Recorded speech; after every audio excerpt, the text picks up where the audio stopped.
First, we talked about The Flash, but now let's turn back time and go all the way back to where it started. From series premiere to series finale, let's talk about every episode of...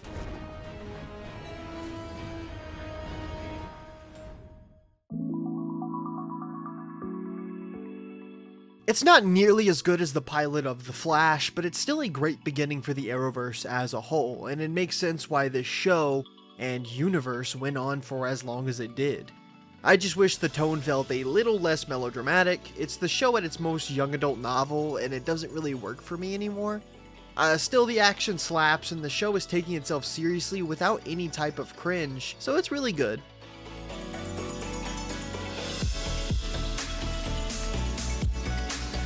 It was this episode where it truly sank in that I've arrived in the 9th circle of hell and am now rewatching Arrow in 2025.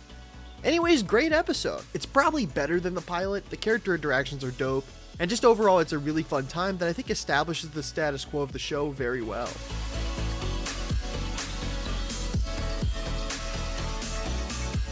Yeah, I'm not gonna lie, this is peak. The drama was terrific. The stuff with Deadshot was so fun, even though he's barely in the episode, he's just a great antagonist. And it starts giving a ton of character to Diggle, culminating in a terrific status quo shift. We're shifting it right after we built it up in the prior episode, but I think it's really, really cool.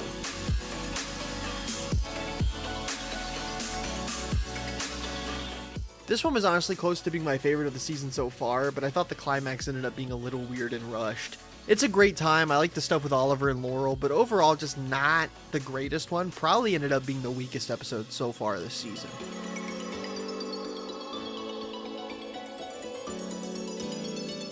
Pretty great episode up to the point where Laurel asks to see Oliver's scars in a scene that ultimately is just there so Stephen Amell can flash his abs, and we can have an epic makeout session.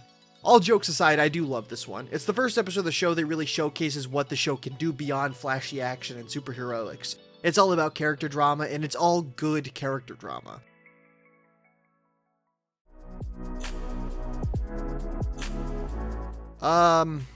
Okay.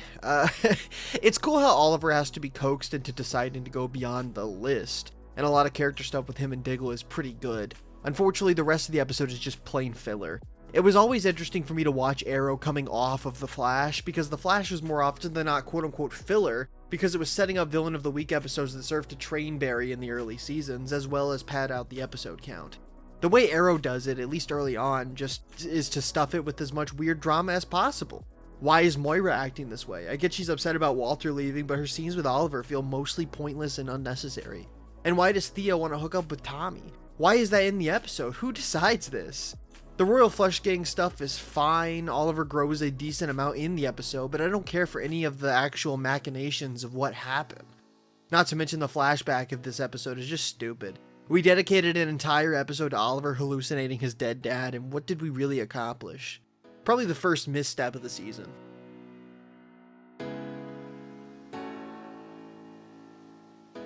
You could tell they thought they cooked with Oliver's "Nobody Can Know My Secret" line in the pilot because they use it a ton as a little callback.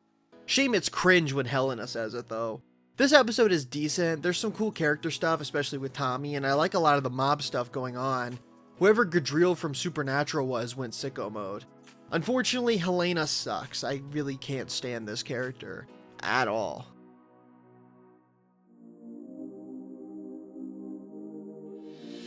It's cool to see the show tackle the two-parter like this and having characters like Frank Bertinelli carrying over between episodes. It's a nice concept and allows for the stories to breathe. Unfortunately, despite the fact that this is a two-parter, it's sort of crazy how rushed basically every development in this episode is. Oliver, the guy who kills people every episode, suddenly is all about not killing? And not only that, he's acting like he's never done it. He's got a Batman complex right now and it just came out of nowhere. He's literally telling Helena there's a way to do it without killing, but again, he's a serial killer, essentially. The relationship with Oliver and Helena has no time to grow and turn into what it turns into, and by the time they go up against each other, it's just so poorly done. The same can be said for the mob war or whatever they start at the end of the episode. It's just crazy that they set aside 2 episodes for this plotline, and the result is such a rushed conclusion that has no reason to be as rushed as it was. Couple that with some terrible drama with the characters at dinner. Seriously, it was really funny how Tommy and Laurel have a fight, and then the next scene is Tommy apologizing. It's like they couldn't even wait until the end of the episode to solve that.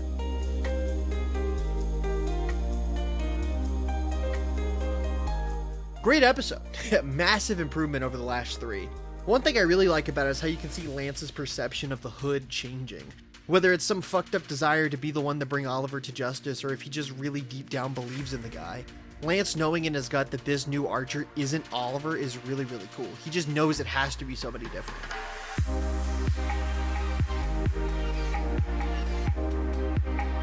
I think my favorite part of this episode is the climax when Oliver is just trying to have some big moment to save the villain, but then the guy decides to die anyway, so Oliver just stands there.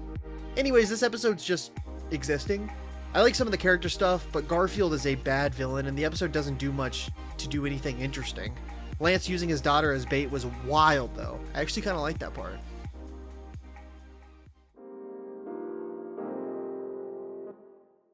Wow, this one's a lot better than I remember. A lot better. The conflict between Oliver and Diggle is great. I love the development of Diggle's character, and I think the main plot surrounding Gaynor is actually really, really good. I guess the only drawbacks are some of the drama moments are a little weak, but hey, that's Arrow. I actually really like Tommy's and Malcolm stuff, though. Great episode.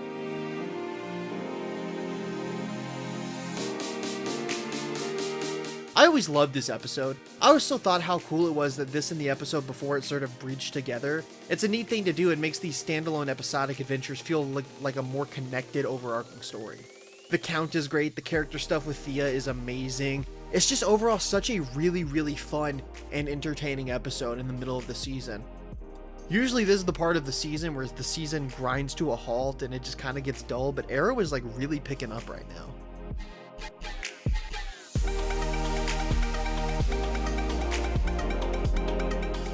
Not gonna lie, Betrayal's fantastic.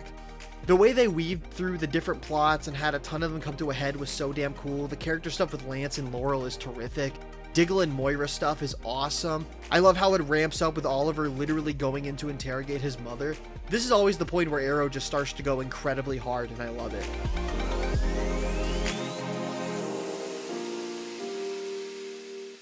What else can you say, dude? The Odyssey's fantastic. It's really good. The start of Oliver and Slade's dynamic is great. The full introduction of Team Arrow is here. I love the character bits with Oliver in the flashbacks too. You really get to see that he's got more underneath him, and it's so cool how he's just able to help with the Odyssey reference and all of that stuff. I really like that. It's a great usage of flashbacks too, using them in almost a diegetic way. I really enjoyed that.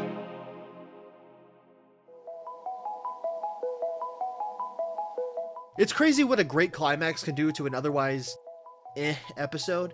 I'm not a huge fan of the drama this episode. Both McKenna and Carly's subplots are pretty bad. Dodger himself also isn't a remarkable antagonist, but the climax of the episode is terrific. Ollie taking on some bad guys outside of the hood and the car chase was really cool. And I also enjoyed the subplot with Moira trying to escape the consequences of her own actions. It was a cool storyline. It's also fun how Roy Harper was introduced in such a subdued way. You'd imagine a character like this would get a major episode dedicated to his introduction, but he's a complete footnote. It's not a bad thing at all. It's actually really neat.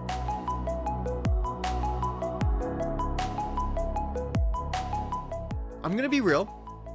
I'm a little flabbergasted by this episode. I always remember loving it, but Dead to Rights I think is easily the best episode of the season so far. The opening action scene is terrific, the way the story folds into the main plot is so cool, and all the crazy twists and turns the season takes within a single episode feels entirely natural and earned. I love how Oliver intervenes, saves the villain's life, and then the reveal to Tommy in that scene. Oh, one of my favorite hero reveals ever. Period. I love Tommy as a character so much, man. I haven't talked about him, but he's so damn good. I also love the dynamic with McKenna and Oliver here. Like, Oliver dating the woman trying to take him down is such an oddly compelling twist, and I really like it. It's a massive improvement over the last episode's drama. It's a shame that it never goes much of anywhere, but I really like it in this instance. The action this episode is incredible. Not only the Deadshot stuff, but Oliver's fight with China White is so cool. The episode does so much for Merlin, and it's a little sobering after having seen the entire show, mainly because he becomes such a weird sociopath, and here he actually has a real motive and character. He's genuinely doing everything for his son and for the betterment of the city.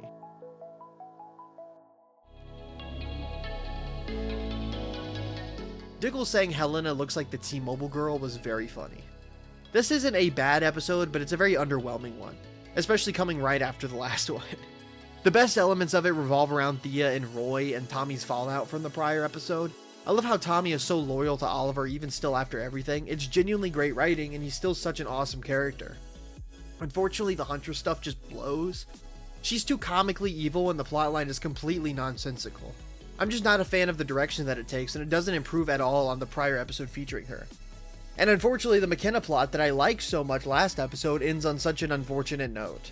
I really don't understand why she's written out the way she is. It's so out of nowhere and underwhelming, and I guess the actress must have been busy or something, but I don't know. A good relationship and dynamic is just wasted. Not a good episode, but if I remember, this is the only bump before an incredible final stretch.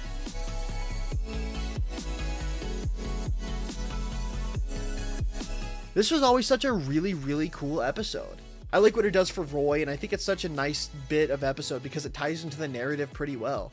It's a little slow in the middle and can honestly feel a little too much like we're spinning our wheels, kind of like the last one, especially coming off of episode 16, but it's still very enjoyable and one I always look forward to.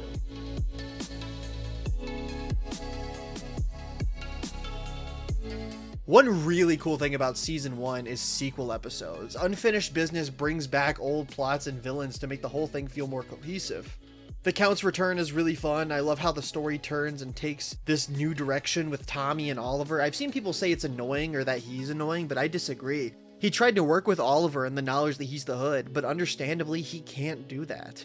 It's a really great turn of events, and I enjoyed this episode a lot. It's another fantastic sequel episode, right up there with Dead to Rights.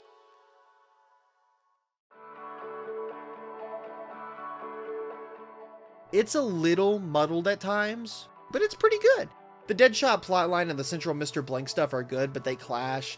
The episode works well on a lot of the drama fronts, though. It's a great character episode, and I love what it does for Laurel, Tommy, and Oliver. And the final fight within the mansion is fantastic. Probably my favorite fight in the entire season so far.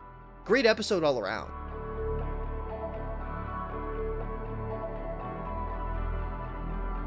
Such a good-ass episode, man. I love the stuff with Oliver and Felicity trying to track down Walter. The flashbacks are a great setup for the series as a whole, and the plot developments we get in this episode are so good.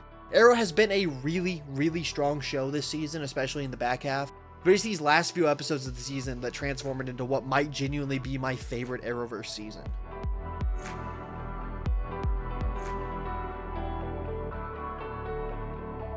The sex scene set to Radioactive is crazy. Anyway, this is such a fantastic penultimate episode.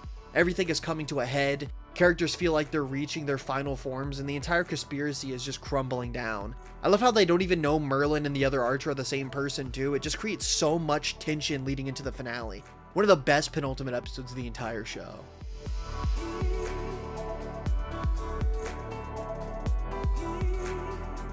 This is so damn good. This is, without any exaggeration, the best episode the show ever produced, in my opinion. It's so fucking good. The raw emotion of it is amazing. The drama is terrific. I love how the entire episode just continues to get more and more dire, and then the twist with the second device is breathtaking. And Tommy's death is so good. I think it's the most heartbreaking scene in the entire Arrowverse. I can't think of a single moment that is better than this. It's insane how much Stephen Amell has evolved from the pilot to now. Amazing performance. Not to mention that the cinematography this episode is on point. There's so many gorgeous shots. Season 1 ends on such an absolute bang, man. It might be uneven at times, but it's still right up there with the best the Arrowverse has to offer. I really hope Season 2 is good for me, because I always remember it being a marked step down from Season 1.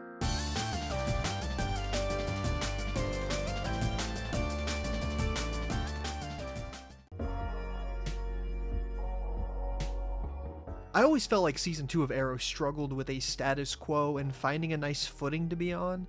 This episode is good, but I think it starts to set in emotion that inevitably leads to concepts and characters in this show going into freefall.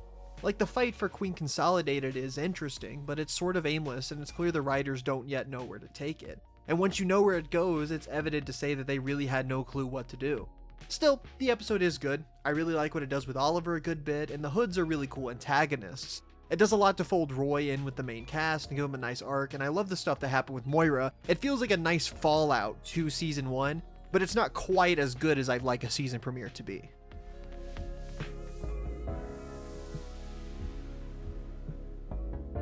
I always remembered this episode being lesser, but it actually kind of rules. Sebastian is such a good character, and I love the balance Oliver has to make between being Oliver and the Arrow, especially in the climax. It felt like some Spider-Man shit.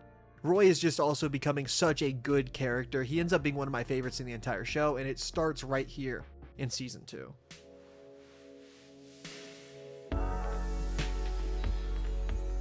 This one's really, really good. I love a good serial killer episode in these shows, and I think this one works super, super well. It's also just a fantastic storyline for Lance. Seeing him warm up to the Arrow and the dynamic that gets going between them is very Batman and Gordon-esque, but in a really cool way that doesn't feel super derivative. I'm a really huge fan of how this relationship starts right here and how it'll continue to evolve throughout the series.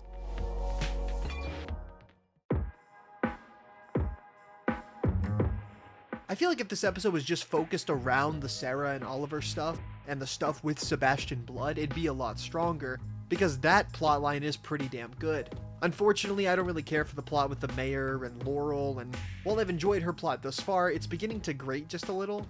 I will say season 2 is still pretty good, but it just feels like there's a lack of direction.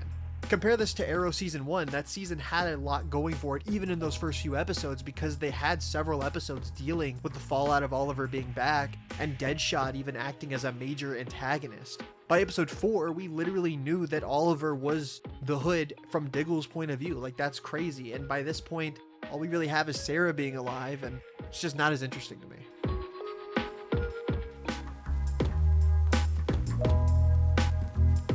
League of Assassins always make me sad because of how poorly used they are later on in the show, but this episode was solid, I guess. The Laura drama continues to grate on me, but I enjoy Lance and Sarah's storyline quite a bit, and the action was really, really solid. I'm just never super engaged in League of Assassins episodes like this. They're just not that cool to me.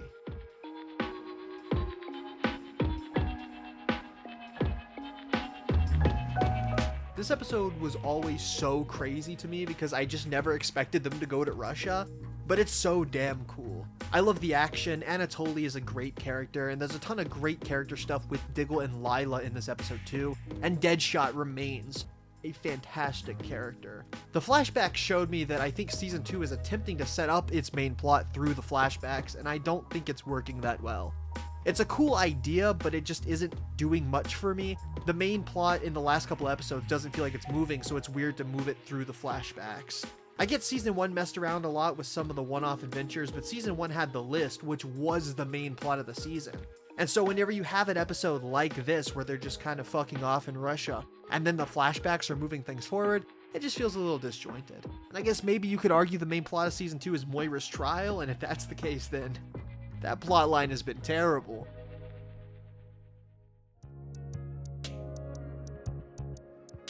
There's not really a single element of this episode that works for me. Starting with Count Vertigo, he sucks ass. He feels straight out of an Eric Wallace Flash season, and not in the way that I usually like. It's just really silly, and I can't stand the way he carries himself. Not to mention, this episode is weirdly anti-vax. Like, Diggle and Felicity both make comments about not wanting to or getting vaccinated, and then we learn that Vertigo is spreading the drug through vaccines.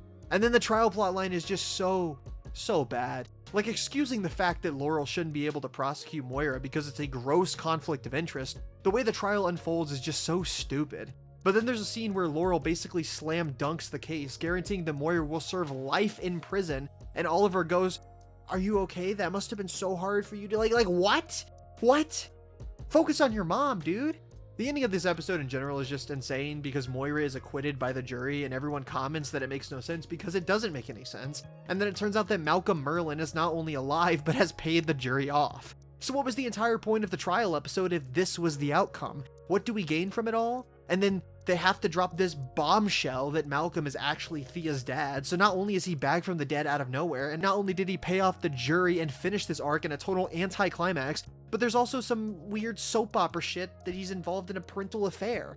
And the stuff with Brother Blood at the end is neat, I guess, but it makes the season feel like it's still not going anywhere because we wasted so much time on that. Just whatever, man. The lowest point for the show so far.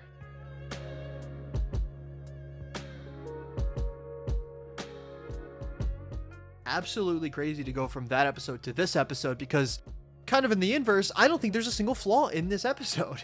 The introduction to Barry is amazing. The stuff with Brother Blood is really, really good, and it actually feels like the season's got some legs and tension, like it's going somewhere.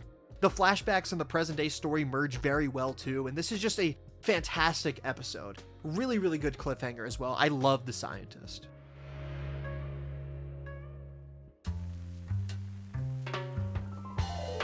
This one's not nearly as good as the scientist in my opinion, but it's still really solid. It continues to build up the ongoing storyline with Cyrus Gold and Brother Blood, and I'm still really, really liking Brother Blood. I think the season would have been infinitely better if we'd started this plotline a few episodes earlier though.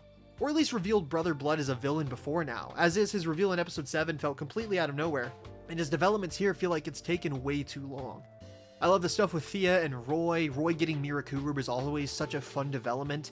Barry's not a big focus in this episode, which is a bit of a shame because he's still really, really great, and plus I just love the Flash. It just almost makes you wonder why they kept him around since it feels like his story wrapped up in the prior episode. It's really just Gustin's performance that warrants his continued involvement though, and the ending with him getting powers was really sick. Unfortunately, as far as character stuff goes, I think this episode sort of falls apart in places. First of all, we get the whole 3 ghosts motif, and I don't think it was handled super well. The only ghost that I felt was utilized interestingly was Tommy. That scene is fantastic. Shadow and Slade, though, I don't think they added really anything to the episode at all, and the flashbacks were pretty bad. Shadow and Slade having a relationship was such a weird idea to me anyways, as was Oliver and her having one. The show doesn't spend enough time with these characters and their dynamics for me to believe this confrontation that we have. And Ivo making Oliver pick which character gets fridged is funny and not in a good way. All of this being the major catalyst for Slade's downfall just makes him a far weaker villain to me than Merlin. Still, as much as I've complained, I do really, really like this episode. I think it has a really fun climax, and it sets things off really well for the season.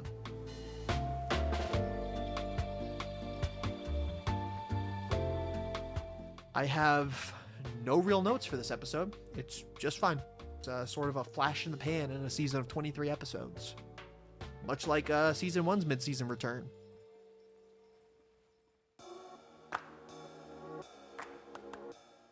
Yeah, this one's really good. I love all the stuff with Brother Blood, and the Laurel plotline was just great too. The Roy stuff has a lot of cool character meat, but I always thought the little mini villain of the week plot with the Starling Slasher was kind of stupid. It's just too big of a thing to dedicate only a few scenes to, and I think this would have made a better mid-season finale than the one that we ended up getting. Seriously, put this episode a few episodes earlier, and I feel like we're really moving now. This is the end of Brother Blood as far as I can really remember, so making this the mid-season finale and capping off that villain would have gone a long way to fixing my structural issues with this season. But at this point, I'm getting into fan fiction and writing a completely different season, so let's just pretend that I'm not talking about this.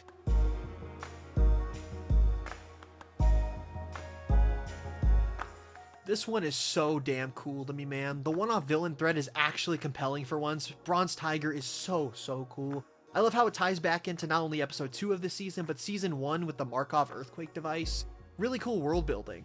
And the meat of this episode is all about Oliver and Roy's dynamic, and I think that's really well done. It was a great idea to parallel this episode with flashbacks of Slade losing his mind, having Oliver suffer the loss of his master through Mirakuru, and then now having to prevent losing Roy is really awesome, and I'm excited to see how this dynamic forms with him because I remember loving it so much. Basically, everything worked in top form this episode. The main conflict was sick, the villains went hard, the character stuff was awesome. All in all, just a really good episode.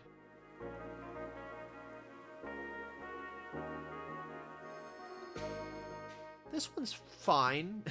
I just feel like Sarah's resolution with Nyssa fell a little flat ultimately. It's a fine ending, but the climax just sort of dulled, and I wasn't a huge fan of the Venom stuff or whatever. Just all kind of felt dumb. Oliver's drama with Moira is pretty iffy too. I just find it a little unbearable that this is what does it. After everything Moira is done, this is it? Hiding that Thea is Merlin's daughter? She literally aided and embedded in a terrorist attack, and this is where he draws the line? I don't know. And also, like, the issue is Moira cheated, not that she had Thea as a result. Being mad about that is like being mad that Thea exists. All of that aside, it's good stuff. Good flashbacks too. I like seeing Lance. It's cool, I guess. Solid action, but ultimately just a meh one.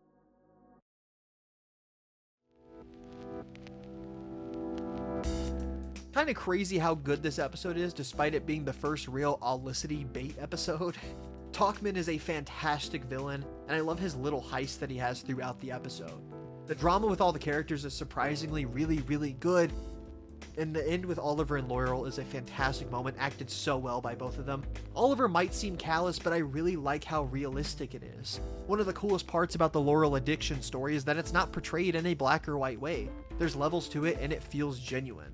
And of course the cliffhanger is bad shit insane.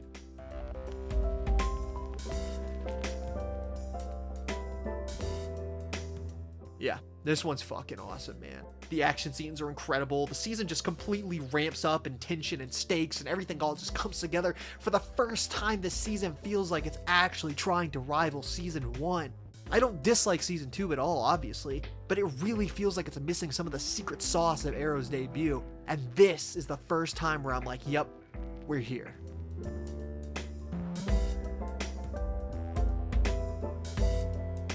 Why did I never realize how good Suicide Squad was? This was such a great time. I never realized how strong Diggle was as a character to be able to lead his own episode. In fact, the Oliver stuff might be the worst part of this one. It's not bad, but every time we cut to it, I was pretty disinterested. It's just your usual, I'm dangerous, don't get too close nonsense, and while it makes sense, it doesn't make it good. Also, the flashbacks were just whatever.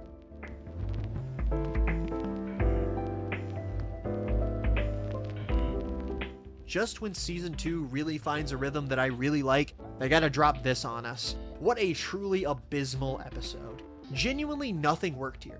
Helena is as terrible as always. The character, just when you think she can't get worse, gets worse. How many times is this woman gonna try and kill her dad? I'm bored. She has these corny ass lines like, once you let the darkness in, it never leaves, or some shit like, shut up, shut up. Arrow kept trying to make this Birds of Prey shit work, and it's not gonna happen. It is not gonna happen. Laurel's plotline sucks. I was gonna comment about how funny it was that she gets her job back, and then LOL, it's a silly little trap. It's for Huntress. And then at the end of the episode, she girl bosses her job back anyways. Cool to see that there's absolutely zero repercussions for her actions this entire season. And bro, the Roy stuff, good God, Roy would never do this. Roy would never do this. If Oliver said stay away from Thea, Roy would try and fight his ass. He wouldn't roll over and do it, and he certainly wouldn't cheat on her. That's not who he is. I feel so bad for Thea at the end of this episode, and not in a good writing kind of way, in a this character is being abused kind of way. Fuck this episode, man. I'm just... Oh, and the fact that it completely breaks the pacing of the season, too. Oh, man.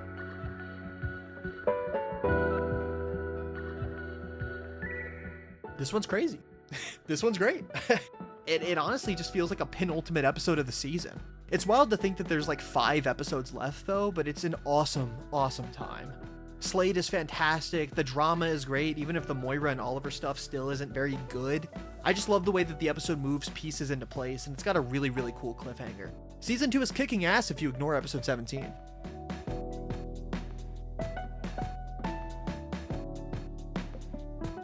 This episode is very fascinating. It's basically filler at the end of the day. Yes, Slade is in it, but the main conflict is entirely derived by stuff that happens only within this episode.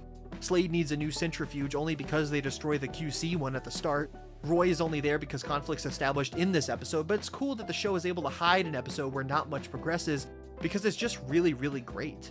Unfortunately, what really drags this episode and the season down is this Thea paternal drama. It's so bad, man. It only gets worse the more the season goes on, and I can't take it seriously. It's just completely half-baked and under-seasoned, pointless soap opera shit. Whatever. It's pretty cool for Cisco and Caitlyn to make their first appearance here, though.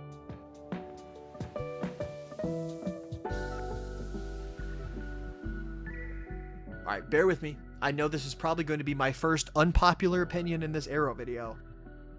Sometimes I have to ask the question, how much can a fantastic ending do to salvage an otherwise middling episode? Seeing Red is a fine episode. The Moira mayoral stuff is interesting. The storyline is going in a cool direction. Oliver's got some good stuff with her too. Unfortunately, the rest of the episode just isn't that interesting.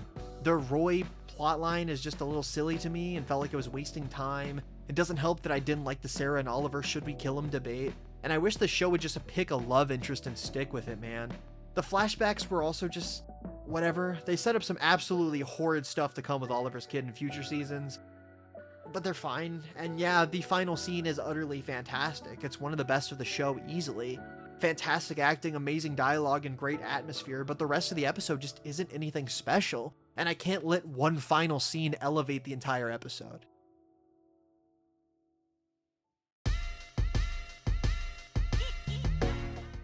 Oh, we are here, dude. this one is incredible. This doesn't just feel like an episode to me. This feels like a whole ass Act 1 to a movie. One thing I always loved about Season 2's finale is that it's like this sprawling 3-part affair. It's not your typical 3-parter either, where there's still isolated episodes with cliffhangers. These final episodes are literally one big episode over 3 episodes, and it's so fucking cool. City of Blood is a near perfect Act 1. It's great to spend some time mourning Moira, and all of the build up to the eventual cliffhanger is so damn good. The one thing keeping this episode from a perfect score for me is all the stuff with Laurel and Sebastian. It just felt super convenient and for the sake of the plot. I like the conversation with Oliver and Sebastian, but otherwise it's not that great. But man, the rest of it, fucking awesome.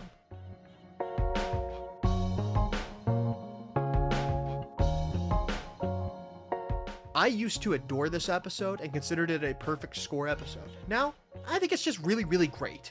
I still love it, but there's a lot of stretching out of the plot here, and there's some momentum killing scenes that, while good, almost make me wonder if they had enough story to fill the 3 full episodes, as cool as the idea is. Still, this one is really terrific when it needs to be. All of Sebastian's arc is so good, and I love the cliffhanger. Slade is genuinely terrific at this point in the season. This is just a great penultimate episode.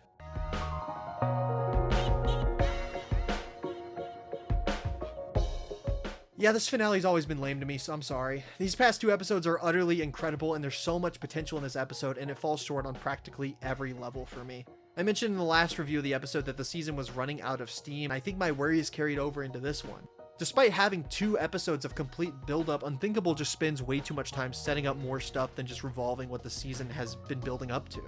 I think any finale would have been underwhelming with the stakes that the show had established, but it didn't have to be like this. I really don't like Waller calling in an airstrike. I think the Mirakuru army is lamely dealt with, and for as good as the fight with Slade is, I just don't think it's the big bang this season needed to end on. Couple that with the origin of Olicity finally happening, and everything just sort of feels like we've went from a really, really high roller coaster to just going all the way down to the depths, man. It's not a terrible episode, but it's a really underwhelming end to what was turning out to be a great season. Man, Arrow Season 2 is often referred to as the best of the show, and unfortunately, just like The Flash, I feel like the show's second season is a step down from the debut. However, unlike The Flash, I don't think it's nearly as sharp of a decline. For the bulk of Arrow Season 2, it's actually really, really good, and the show feels like it's in its prime with really well realized characters and a really, really solid villain. Not a lot happens, sure, but everything comes together in a way that works. I just wish the finale was a little bit stronger. I wish the Moira and Oliver drama didn't exist throughout the entire season. And ultimately, there's just a couple little pieces that make it not as good as Season 1.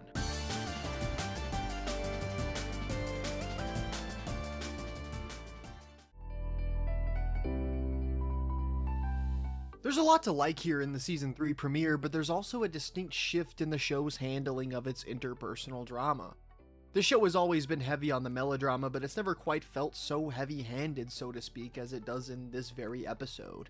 We've seen Oliver wrestle with the 2 sides of himself before, but it's never been so surface level, it feels like. There's just absolutely no subtext here, no subtlety whatsoever, nothing to latch onto. He starts the episode open to embracing parts of himself, and within 15 minutes he's gone back to brooding. It's a decision that makes sense, but the dialogue that comes with it feels a lot less refined than what I'm used to. When the episode focuses on the actual vigilante superhero stuff, it's pretty great. Werner Zeidel is a cool villain, even if changing Vertigo to be a fear toxin analog makes no sense, because who would even want to get high on Vertigo if it just makes you fucking scared? Actually, even before they made it Show Your Fears, there was never anything appealing about Vertigo. I'm just rambling. It's a good episode, just a little heavy-handed in its drama, and it feels like a lot of the more mature writing of the show has faded away.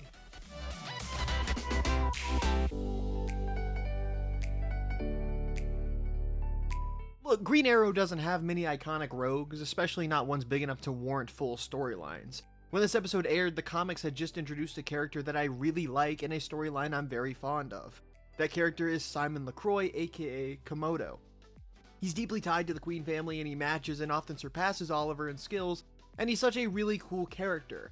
It's nothing new to see Arrow have boring and underwritten one-off villains, but Komodo is probably the biggest crime to me. It's like if the Flash had decided to adapt the Thinker as a one-off villain, and not even a really cool one.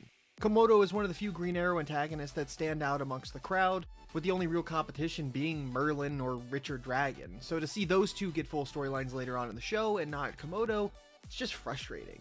It'd be easier if he wasn't some boring mercenary that could have been anybody else, but not only is he wasted, he just kinda sucks. And the rest of the episode is mediocre too, considering the fact that I've talked entirely about this character and not the episode itself. It's such a weird fallout from the premiere, and it just doesn't feel like it's doing anything interesting to move the story forward. Honestly, I remember liking the opening episodes of Season 3 a little bit more, but this one was pretty boring.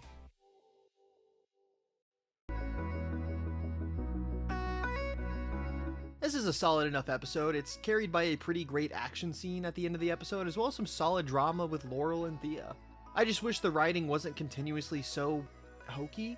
There's an entire scene where Diggle goes on some mini rant about how telling Thea the truth is bad, actually. The show has a habit, especially this season, of pushing secrets off to create drama, and it's just so frustrating because you know it's going to suck so bad when that drama gets revealed.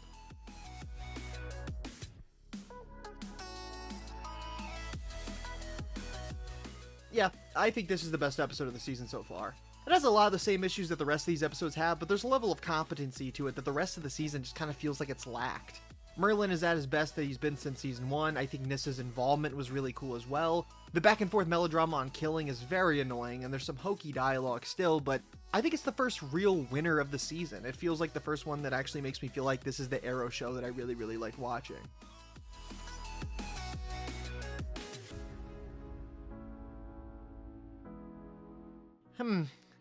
Okay, yeah, no, I'm good. Bye-bye. Nope, don't need to talk about this one.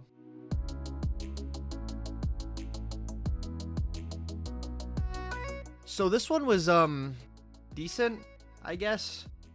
I was just sort of watching moving pictures on the screen.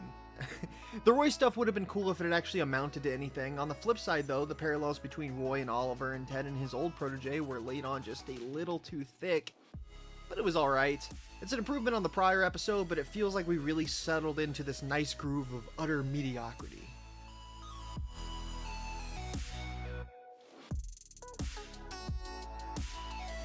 So the guy that played Elvis shows up. That's basically the only major highlight of the episode.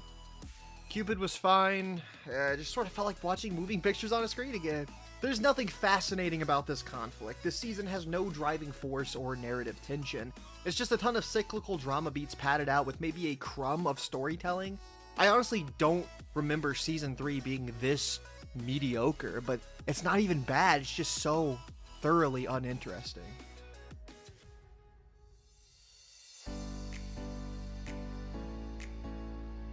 Finally, some good fucking food.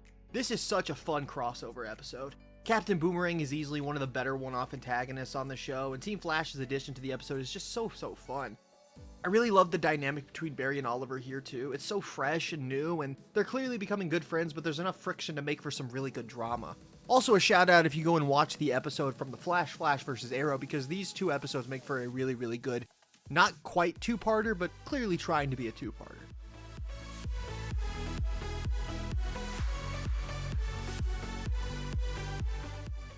One of the problems with rewatching a season of TV that I already know that I don't like is that even when the season seems to start making good decisions, you know it's all in vain. The Climb is good. It's really good, actually. It's got a ton of great drama, a lot of interesting developments, and most of all, it finally puts the annoying and uninteresting Who Killed Sarah mystery to rest. I always remembered season 3 being stronger in its first half than it's been in this rewatch, and it's never been terrible, but it's been very, very boring and plotting. It's too focused on melodrama. The central plot and mystery has made me so disinterested, and I just don't really care. All of this to say The Climb, for as much as I enjoy it, just doesn't really hit anymore when you know what comes next. I know what direction the characters go in, and I just can't be invested in new developments that I know ultimately go nowhere good. It's got a great final fight, and the cliffhanger's really awesome, but it's just not as good as it used to be.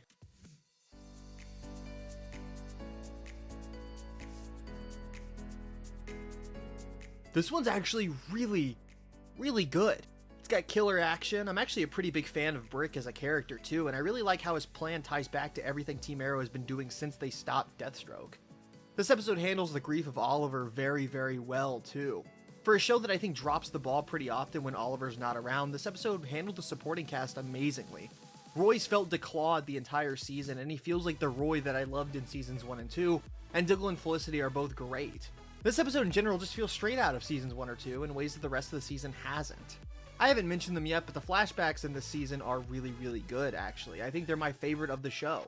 Oliver and Maceo are a great duo, and I actually really like Secret Agent Oliver.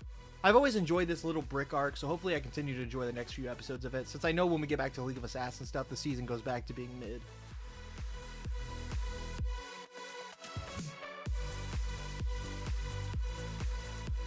You know, between this little arc and the Tobias Church arc coming up in Season 5, as well as the well-regarded prison arc in Season 7, I really think Arrow would have done well with the graphic novel format they used in the later seasons of The Flash. These allow for such cool moments and solid villains that aren't overly stretched out. I'm really digging this storyline. This one isn't as good as episode 10, but it's banging still. These people have gotta stop lying to Quentin though, bro. Bro has a heart condition.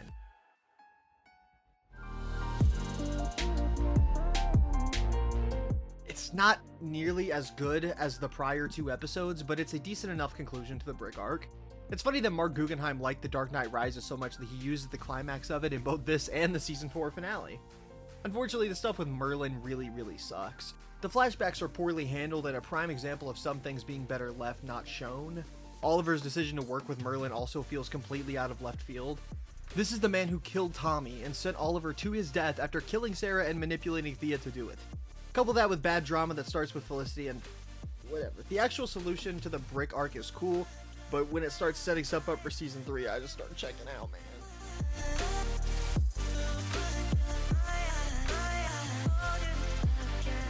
Oh, so fun part of the season's over, huh? The stuff with Elvis was funny, but it's whatever. I like the flashbacks enough. I just wish this season would get going again with a core narrative and plot. Now that Oliver's back, it's just spinning its wheels and whatever. What's actually been accomplished this entire season?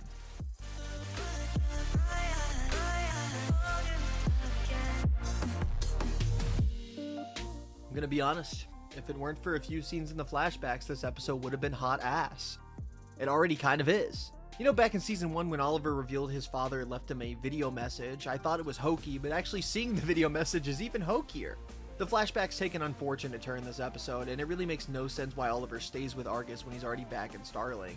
It just feels super awkward and forced, like they know they have to get him back to being away from Starling. I don't know. It just screams massive ratings trap. Slade sucks in it. It's clear they knew they had to do something to get people watching again, and it just failed.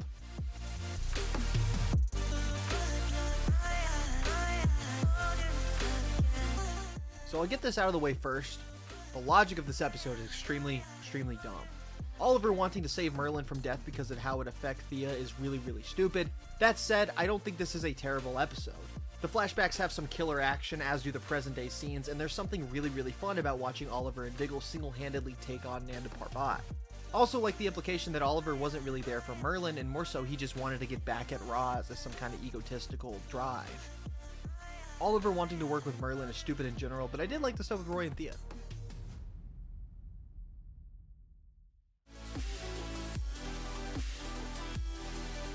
This is around the point in Arrow seasons where the show starts to have some major shakeup and changes course. In Season 1, Tommy learns Oliver's the Arrow, Merlin comes across as a bigger villain, and the season starts clicking into place. In Season 2, Slade comes out as the full villain and his plans to take Oliver come into focus and everyone's on high alert. In Season 3, stuff just sort of happens. Roz's offer is supposed to be some big turning point here, but the episode just ends up being a flash in the pan filler episode. I think there's some good stuff here. I really like the opening, but the more the episode progressed, the less invested I became. I think Oliver genuinely should have taken the role from Roz in this episode. I get the following episodes are all about him beating him down until he takes it, but the show should have beat him down before now over the past few episodes, and had Oliver accept the offer. Instead, just having him decline it and then have his life fall apart, well, it's just really hokey. Combine that with Merlin talking about some stupid prophecy, and the show is just so dorky now. It's so dorky. Like, there's no other way to explain it. The show has just become such a stupid and silly parody of itself over the last several episodes. I think there's another issue too with how the show handles Roz's offer. It's almost too good to turn down. Oliver absolutely should take the offer. They wrote themselves into a corner by making an offer that Oliver would actually accept, and that because he didn't, he's kind of stupid. He would have the entire resources of the League. Roz literally pitches that he could save his city with the League. Why wouldn't he do that? And then the ending should be cool, but I kept cracking up at the fact that Roz somehow made a fucking completely identical Arrow suit so that he could kill somebody. Like they just made it in their little workshop. I don't know, man. This season's so stupid.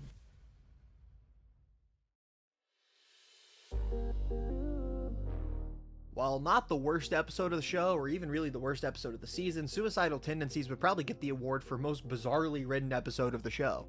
There is so much going on here, and very little of it is good. I'll go in linear order, I guess, because the episode sure as hell doesn't. First of all, the Diggle and Lila wedding is hilariously lame. For something that's been teased and set up the entire season, it was frustrating how little attention it was given. Arrow is a character show first and foremost, and I almost would have liked to just have a wedding episode. It would have calmed the season down. But before that, let's talk about the Suicide Squad. Lila and Diggle are swept away to some foreign country on a mission with the Suicide Squad, or should I say Suicide Duo. I seriously don't know what the hell happened. The squad is just Cupid and Deadshot now, and I have no idea why it was so lame. Anyway, this plot's terrible. The US Senator character is bad, the conflict is bad, the dynamics are bad. We're also treated to Floyd Lawton flashbacks. Look, I like Deadshot a lot. I like the dynamic between him and Diggle as well, but these flashbacks were terrible. They're so quick and poorly written, and they have nothing to progress the character in a way that works.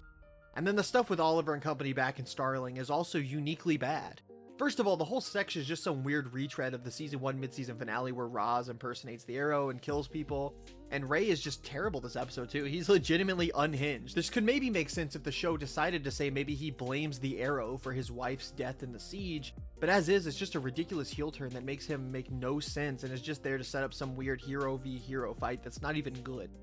Look, this episode is just really bad. I've written too much here because I just had to get out how I felt about this one and how bizarre it is. Nothing really makes sense, and every storyline is just half written. Like, the show needs to do better.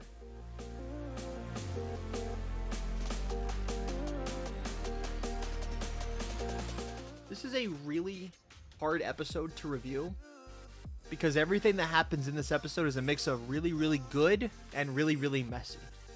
I really love what the episode does with Oliver and Lance's dynamic. I think Lance using this whole situation as an excuse to track the Arrow down is really, really good because he's using his pain of the entire situation. And the tension this episode brings finally kicks the season in the ass to feel like it's going somewhere. So the episode genuinely works when it's focused on the main plot of this episode. But the surrounding storylines are such terrible ass. Roz is such a lame and stupid villain. His plan is dumb. I genuinely hate it. He's such a massive villain, but he just feels so small here, and it's weird. It's not a bad episode. It's got great action, amazing character drama, but it's unfortunately brought down by being surrounded by the entirety of season 3.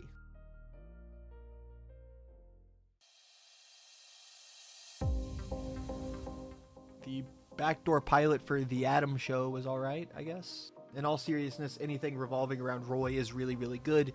Anything else was really, really boring.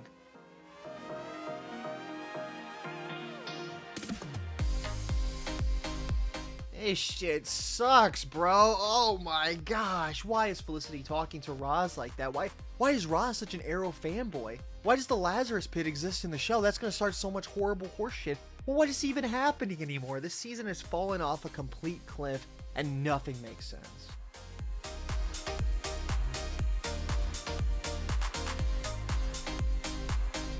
There's semblances of decent character writing here that save it from being a total slog shitfest, but it's still not very good. It's soured even more by future episodes that continue to drive this league plotline into the absolute depths of hell. Whatever, man. This season has been every single worst instinct Arrow has ever had, and none of it is what I actually like from this show. It's terrible character drama first, and coherent storyline second.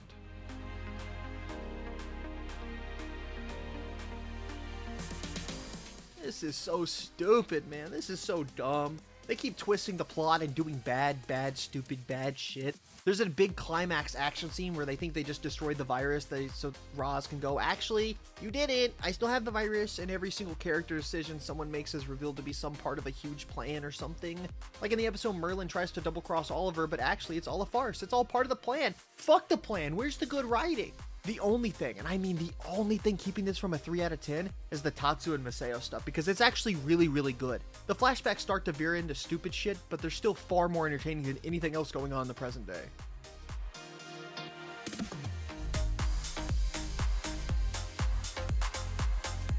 I don't think there's a single thing I like about this episode. I genuinely do not. This is a terrible episode and an even worse finale.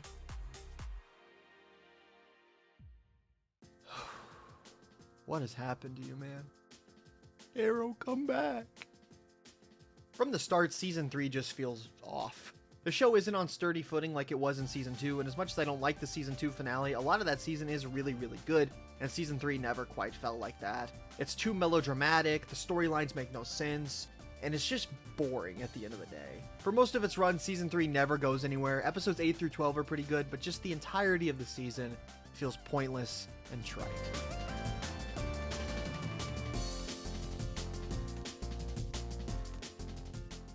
It's okay. It's okay. Arrow is just a TV show. It can't hurt you. It's okay. The Season 4 premiere of Arrow is a little rough to start, but it kind of settles into a groove about halfway through. Unfortunately, it then meanders to a propulsionless finale. It's not bad, but the show is still very much stuck in the mud, so to speak. Damien Darhk is entertaining, but there's nothing about him or his ghost plotline that feels anywhere close to compelling enough to maintain its 23-episode runtime, especially with how much was left on the table here.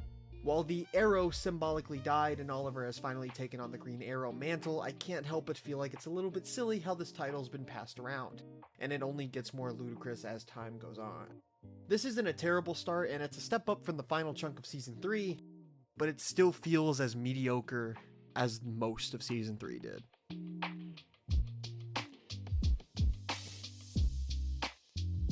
I'm really not trying to necessarily be nice to Season 4, but rather actually do my best to talk about and review each episode of it though, because it would be so easy to just write this entire season off.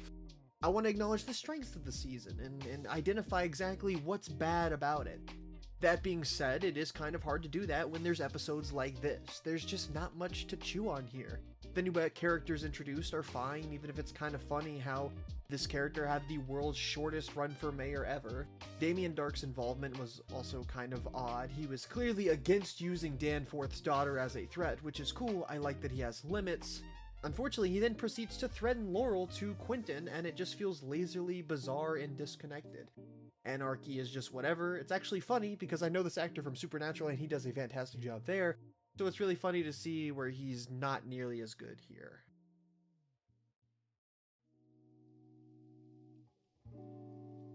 I actually enjoyed everything to do with Diggle and Oliver in this episode with the weird meta of the week double down.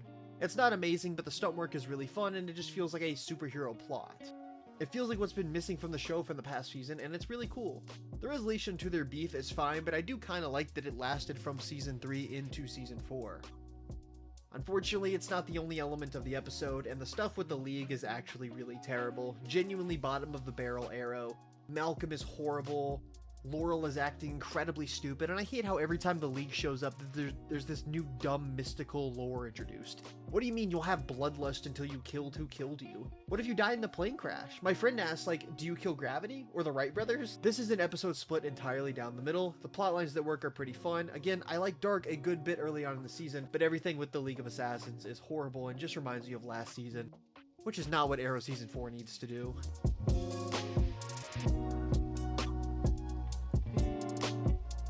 Now this is a damn good episode.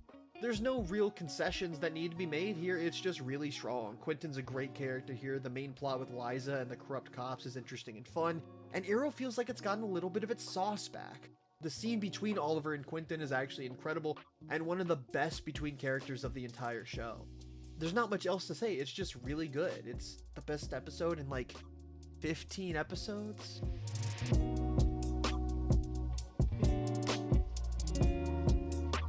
It's actually really depressing how well Season 4 settles into a groove for these past two episodes. Last episode's a very strong character-focused episode, and this one actually paints a pretty compelling picture for how Arrow could actually handle magic as being a part of its show. It's a shame that John Constantine doesn't reappear in the season again or even become a part of Team Arrow because he's really cool. But maybe I'm just a Constantine fan. He adds so much flair to the episode and it's just really, really, really cool. Though it's not just him that makes the episode work, the flashbacks for the first time this season feel like they have a direction, and I like treasure hunting Oliver, even if it's a crazy direction to go in. The drama surrounding Sarah being back is actually compelling, and overall, this is the best episode of the season so far, and one of the best episodes in a long, long time.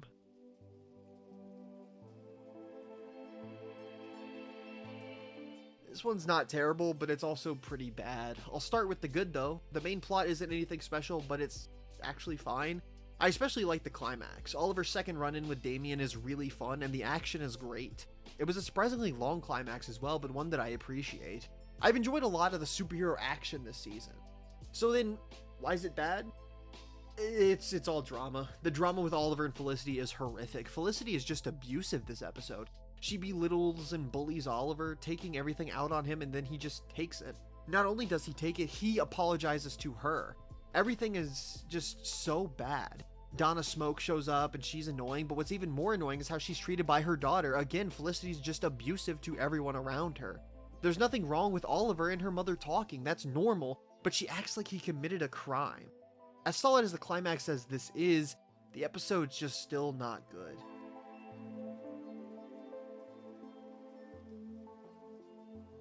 Okay, this is getting absolutely ridiculous. So many characters have come back from the dead in just a few episodes that it's actually made me scratch my head about what the show is doing. Anyways, this episode's pretty good. Despite it being the third resurrection in as many episodes, I think it actually handles Andy being alive in an interesting enough way, and it has a killer climax. My goodness, the action this season is so good. There's so many cool moments, and there's this oneer with Thea that was absolutely nuts. It's a great time. Unfortunately, I knew all too well that this is the last episode of this season worth a damn.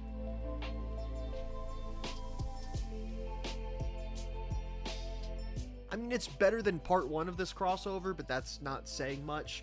The drama with Felicity and Oliver is terrible, and I know it'll come back to bite him in the ass later in the season. The scope of the climax is just a little too big for this crossover too. Don't get me wrong, the scene where Barry travels back in time is really cool, but always felt a bit too big and grand for a crossover of this magnitude. Also, this probably ends up being the episode where Malcolm completely shits the bed and becomes a horrible character. The ending with him recovering Savage's ashes is also stupid too. But overall, just a lame-ass crossover.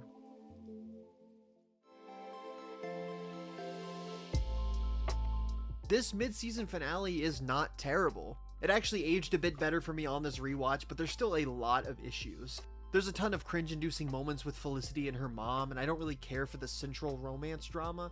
The central plotline is interesting though. I like that Damien is fighting against Oliver, planning to use him as mayor.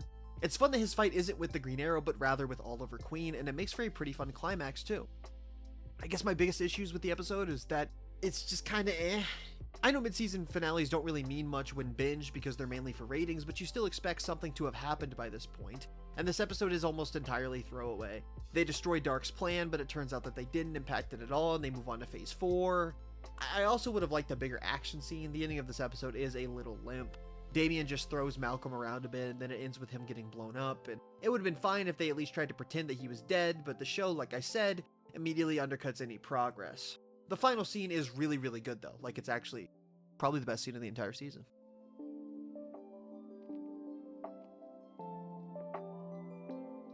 I'll, comment on what works about this episode first. Stephen Amell's acting is actually really, really good. This show really committed to Oliver seeming like he's a new, happier person in the first half of season 4, and Stephen's acting is really, really sold it. In fact, he sold it so well that when we got to this episode, where Oliver has arguably fallen further into the darkness than he's ever been, you can really feel it. Unfortunately, the rest of the episode doesn't work, like, at all.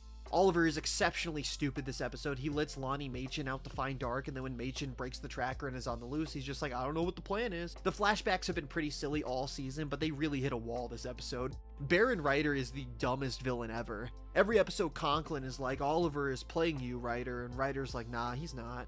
Also, this next complaint might seem petty, but the John and Andy scenes have always been really funny to me. When John is reminiscing with Andy, he just says, we used to stay up late playing cards. And then in the big emotional climax of their arc, he brings cards in and they just start playing some nondescript card game. I don't know, man. It's just really funny to me. Like, they couldn't give it any more thought than just generic cards.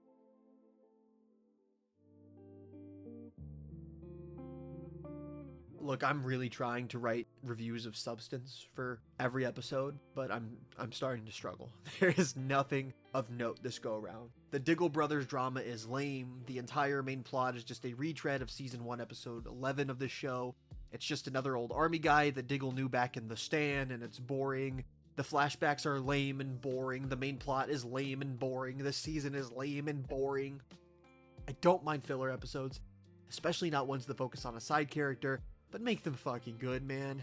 Also, shout out to the continued singular character trait of the Diggle Bros being that they like to play cards.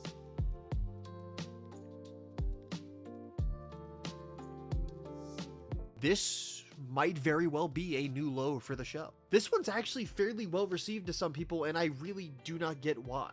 Maybe because Roy is in it, but he's also barely in it, and whenever he is, it just feels obligatory. The main plot of this episode can't decide between introducing a new villain named the Calculator trying to build a web nuke, or Thea's bloodlust becoming so comically bad that it's now creating a literal wound in her chest. I'll start with the Calculator stuff first because it's still pretty bad. Felicity and her dad, as he's revealed to be at the end of the episode, gets into a stupid hack-off, and at one point she says she honed him. The stuff with Roy is utterly fine, I guess. It's neat to see him back, but again, there's nothing interesting done with him. If the episode couldn't get any worse, Thea's horrible bloodlust plotline reaches an absolutely new low. It was already stupid, but every time it becomes a focus, it becomes even dumber. Because now we learn that the Lazarus Pit is a transaction, and Thea has to take life in order to maintain the balance of the life that she was given, or else the pit takes life from her. The flashbacks also continue to get worse this episode. At times they flirt with being cool, but then this just becomes stupid. This becomes the stint of the season where Oliver is stuck in a cell for the entire time. This time, Shadow appears to Oliver and gives Oliver a stone. How? I've got no fucking clue. She's clearly established to be a hallucination, so how did Oliver have a tangible artifact given to him? Magic isn't off the table, especially on Lian Yu, but still they specifically say that this is a hallucination, not a magical ghost. So how did he get the stone?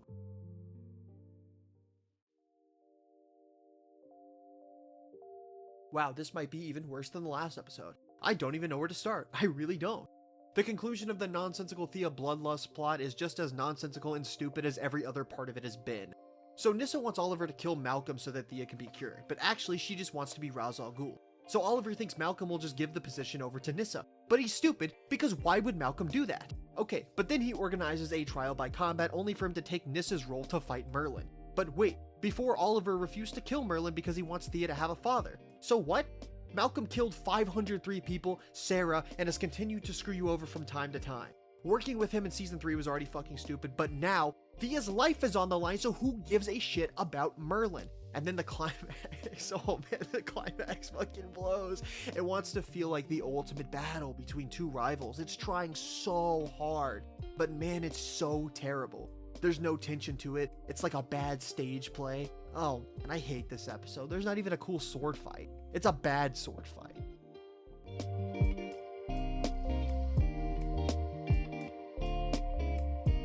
This episode is basically saved entirely by badass action. The main plot isn't that bad, barring one terrible scene from Felicity's mother, but it's also nothing that interesting. This season would have been a lot more tolerable if there was a lot more of this and less of whatever the rest of the second half of the season has been.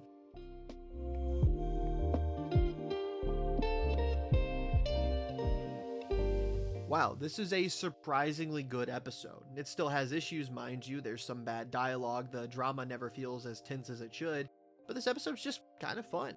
The plot moves forward in a natural way, Vixen is pretty solid, and I like how the show has accumulated something of a spark again. It's a brief moment of lucidity amongst garbage.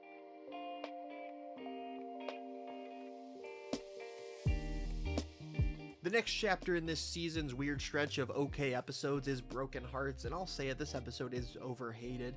It's nowhere near as terrible as some of the other episodes that I've watched this season. There's a lot of good elements here, mainly relating to the court drama, but I like a few things about the Cupid plot too. First of all, Amel continues to kill it all throughout this season. All throughout the episode you can see cogs turning in his head, watching him deal with the grief of his relationship, one that ended because of his actions. It's genuinely compelling. I'll comment on the Elicity breakup here because it's honestly not that bad. The actual scene where she stood up last minute and walks out, I'll admit that that part is bad, but this drama makes sense. The main issues with the drama is that it doesn't add anything to the show or these characters. While it's understandable and Amel sells it very well, it's not like either character is acting stupid, it's just pointless filler drama since the dark story can't maintain the entire season.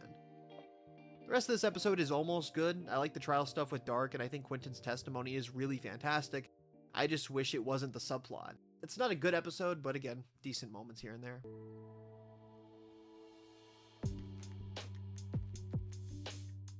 What an utterly wonderful episode of television. There are so many iconic moments in this episode. Every bee joke is heaven. The robotic bee man is amazing. He's as good at hand-to-hand combat as Oliver Queen. I love him. Me and my friends have always called him Robo Bee. There's so many pop culture and movie references in this episode, it's absolutely flabbergasting. It makes no sense. How do the bees self-replicate inside Oliver? How does technology self-replicate? Why does Curtis randomly have a cold? What did that add to the episode? There's a shot where Curtis finds the bunker and the camera pans to Oliver and he's got this hysterically evil expression. And the flashbacks are as nonsensical as ever too. They say digital honey in the episode. This feels like some season 7 through 9 Flash shit, and it's genuinely hilarious. It's actually pretty funny at times too, but often I'm laughing at the absurdity and not the genuine attempt at comedy. This is a legitimate attempt at a comedic Arrow episode, and it's both beautiful and horribly misguided.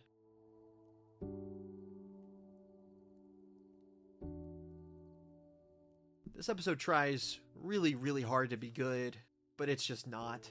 There's a lot of potential for a decent episode here, but it's completely broken by the characters being so utterly stupid. Why would they keep Dark's idol in Star City? And even worse, why would they keep the idol in the bunker that Merlin knows about, the Merlin that Oliver just pissed off? Why not put it in Star Labs? Oh, but it's okay because they kept the piece hidden. I'm sure that's in a secure place. That's gotta be in Star Labs, right? Oh, what? Diggle hid it in his house? The house that a former Hive agent stays at? Got it. That makes sense. The main crux of this episode revolves around Oliver's suspicion that Andy is lying, and we know that he's lying because we saw the cliffhanger from last episode. But in the actual episode itself, Oliver's reasoning comes off as genuinely crazy. The writing is so baffling because Andy isn't even really doing anything suspect. Oliver's just gunning after him. And Diggle sucks too because he's now suddenly Andy's number one. And Andy sucks too because he hasn't been in the season since episode 11 and we're supposed to care about this character? And then Laurel's death is just absolutely shit.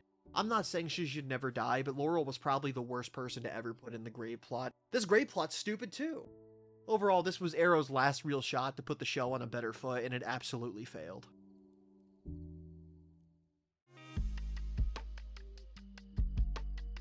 Fun fact, this was the first episode of the show that I watched after it aired. Yep. I started watching The Flash first, and by the time this episode aired, I had caught up to Arrow and was able to watch both shows back to back each week. It was a wild experience. Anyways, this episode tries really hard, almost too hard, to be a sentimental and compelling goodbye episode to Laurel, but it doesn't work at all. It feels like glorified filler. The main conflict with the copycat Black Canary is interesting to start, but slowly fizzles out because her motivations just aren't compelling enough. I get it, it's trying to tie stuff back to the mid-season finale, but it doesn't work for me. The flashbacks are another sore spot for me too. They basically just retcon season 2. We're told Oliver wasn't at Tommy's funeral and Laurel even got mad at him for not being there, but then we're shown that the two hung out and were planning to do things together to help the city. Worst of all, they just don't add anything, and I feel like I gain nothing from these brief intervals of retreaded character water.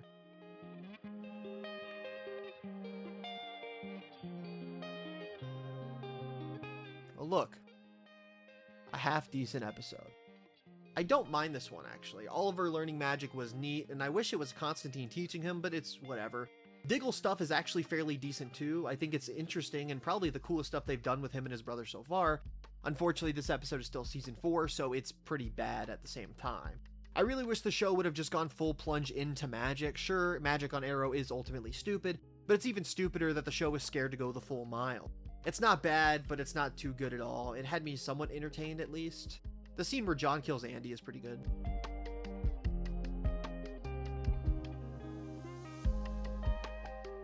Okay, sure. Only reason this isn't a worse episode is because there's some fucking banger action scenes, dude. I'm talking killer. There's some really cool ideas here. Thea had an idea to team up with Lonnie, which would have been cool. I like them having to track down the calculator. The episode unfortunately just gets worse as it goes on. It turns into some sucky hacking scenes and ultimately ends up with Felicity nuking a small city. Wait, Felicity did what?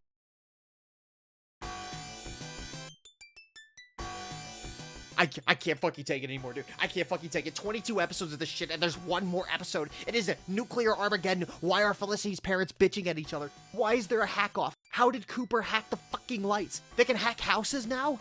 What does hacking even mean? Holy... Ah!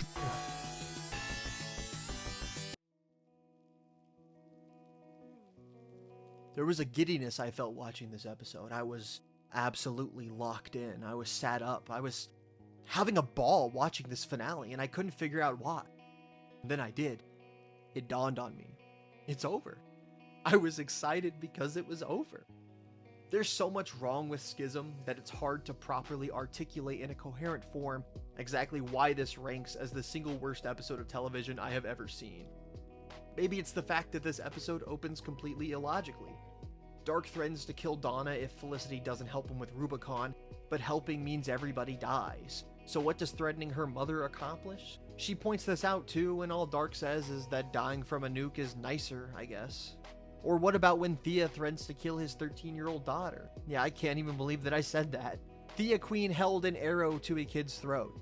But again, how does this threat work when Dark is planning to burn the world anyways? Oh, I also like how Lila's Argus raid on Dark was conveyed via a phone call because I assume they have no budget to show them getting killed. Utterly laughable. About as laughable as Hive's raid on the Arrow Bunker. The action has taken such a hit, and it's actually hysterical how little tension there is. There is a nuclear warhead coming directly for Star City in less than 40 minutes until they die, and I feel absolutely nothing. Scenes carry on without a care in the world, characters chit-chat, there's no immediate action, or panic, or pressure. I don't understand how you can have stakes this high, but fail to match even an iota of that with any form of tension. How did we come from the season 1 finale to here?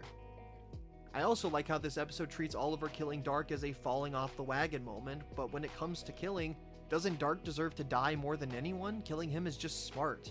I honestly wish he died a better death.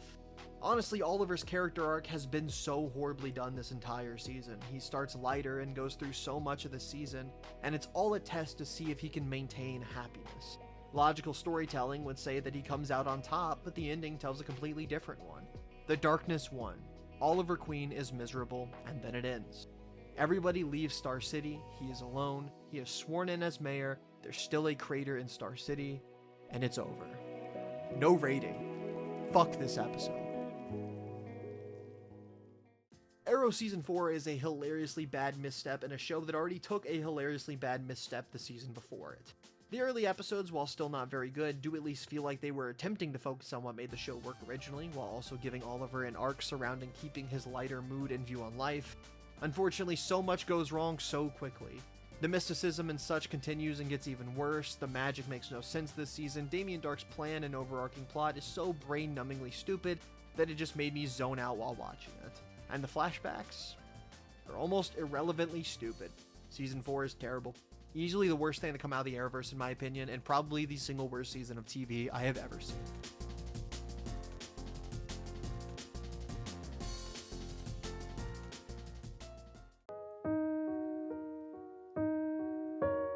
Maybe it's because I'm coming off the horrid nightmare that was season 4, but this was actually incredible.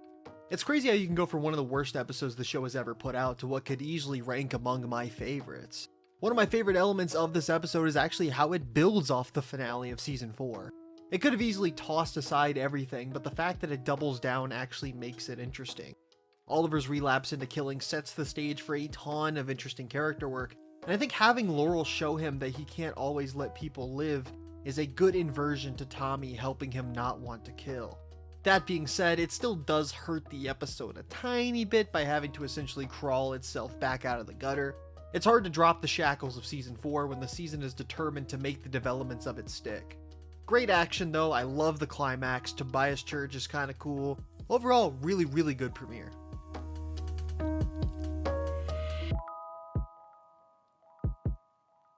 Arrow continues to double down on the changes made to the show in season 4, but again, it almost works. Ragman is pretty cool, I like his ties to the Haven Rock incident, and the magical abilities feel grounded enough to work as a member of the team alongside everybody else. The episode has some good stuff with Oliver being the mayor as well. I like him trying to hold a free clinic day, and I like seeing the machinations of the job. It's something the first episode didn't highlight very well. Unfortunately, not everything is great in this episode, and it's a marked step down from the premiere. The training of the recruits wasn't bad, but it wasn't great either. There's a lot of poor drama moments, mainly caused by them just rushing these characters in. I'd have preferred the show take its time with each new team member being introduced over the season.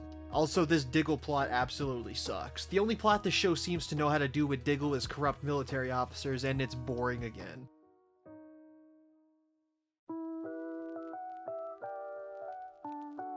Not much to say here, it's just pretty solid. Samson is a really fun antagonist, and the show is still building up these new characters fairly well, even if I wish they were more slowly introduced. The first night in the field with Oliver was pretty fun, and we get introduced to Adrian Chase here.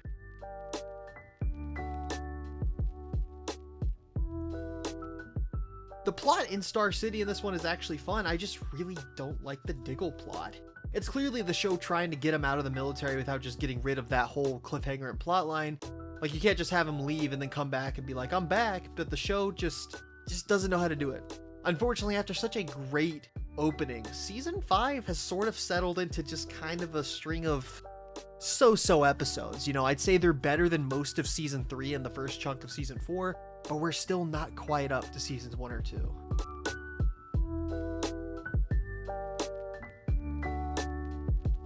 Alright, yeah, throw everything out that I just said. We're back up to seasons 1 and 2.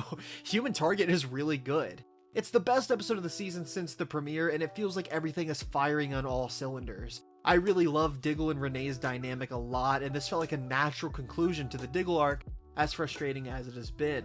I also really like how the episode capped off the Tobias Church stuff. I mentioned back in season 3 that the Brick storyline was really cool, and I wish the show would have leaned more into that style of storytelling. As it stands now, both this arc and the Small Brick arc are some of the more fun little stories the show has attempted, even if they're not fully designated arcs. It's a really strong finale though. Oliver deceiving the city was really cool, and I love how Tobias' final plan got thwarted the way that it was, and the final fight between Ollie and Tobias was really, really cool. It's a shame that he had to die because it would have been cool to see him back during season 7's prison arc, but his death really signals the first kickoff to season 5.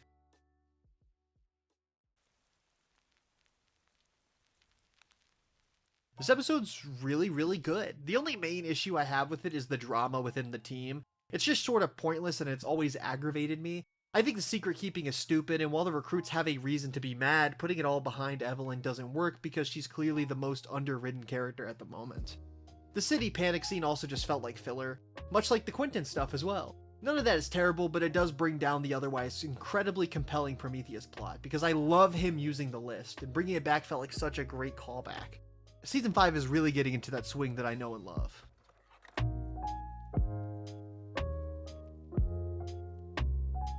I used to love this episode a lot more, but after seeing what they do to the character in season 6, a lot of this episode just sort of falls flat. It's not bad at all, in fact it's quite fun. I love how all the characters interact, and this new team finally feels fully realized, and Kovar in the flashbacks is a great villain. It's just unfortunate because this used to be my favorite episode of the first half of season 5, and now it's one of the weaker ones. My biggest issues other than the future of Vigilante is the Lance stuff is just sort of silly. I honestly wouldn't have been surprised if Quentin was Prometheus though, mainly because that's such a season 4 decision, and this show really is not trying to pretend like season 4 didn't happen.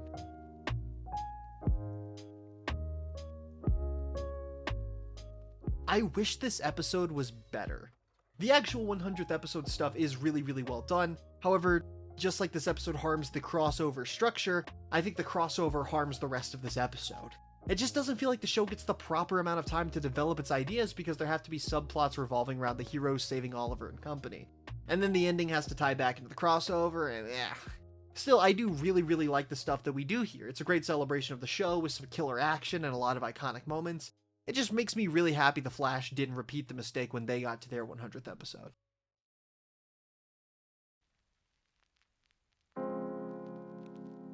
Every time I rewatch this season, it never really sinks in until episode 9 that the show truly, somehow, miraculously pulled itself out of the other depths of quality and launched itself into some damn good shit.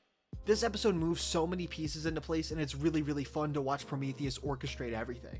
Some of it feels a little hard to believe. Oliver and Prometheus fall off a building and crash into the exact floor where he has Billy Malone decoyed set up.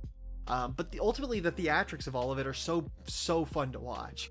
I like how the episode works to bait you into thinking that it truly is Billy before they kill him. Despite the setup for Billy's death feeling a little hard to swallow, the actual execution of that scene is tremendous. The first half of season 5 is easily the best first half in the entire show. And I know the next few episodes aren't as good, but at this rate, season 5 could easily rank higher than I originally remembered.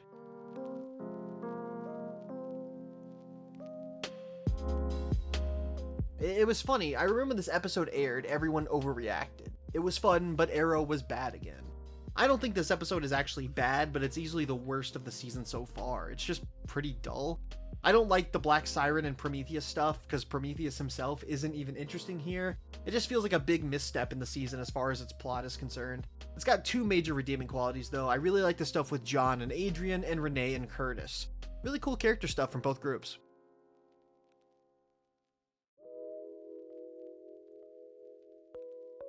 This one's good.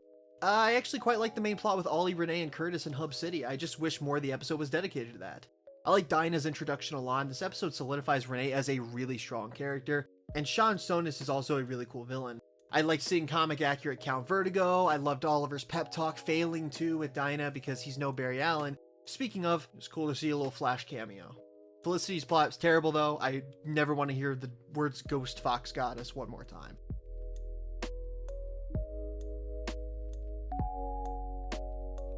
There's a lot of good character stuff in here, particularly between Dinah and Oliver, but the main plot isn't good at all. It's the resolution to the stupid General Walker subplot, and it's honestly terrible. He's such a one-dimensional filler bad guy, and the fact that he's a multiple episode antagonist is laughable.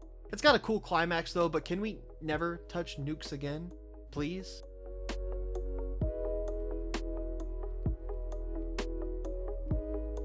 This episode's really, really great, man. I know it might seem dumb to some people, but Green Arrow is an inherently political character in the comics, and I'm glad that the show dips into it here. It also is just very well done drama. The characters take sides that make sense for them, the storyline goes in interesting directions because of it, and the ending is really great. Stephen Amell kills it. I do wish the episode took more of a defined stance. It's pretty much just Finn sitting with a magical solution that makes everyone happy at the end, but I appreciate the show swinging for and mostly making it. I just have a really good time every time I watch this one.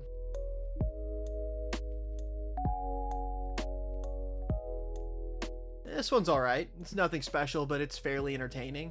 It's actually cool how much of the Prometheus storyline progresses in this episode because I always thought it was a filler episode. It reminds me a lot about season 1, how they really have a lot of stuff moving on in the background.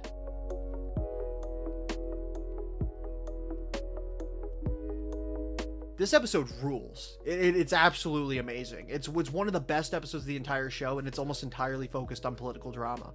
This season has slowly engulfed itself more and more in Oliver's mayoral side, and it's so cool to see it culminate with this episode.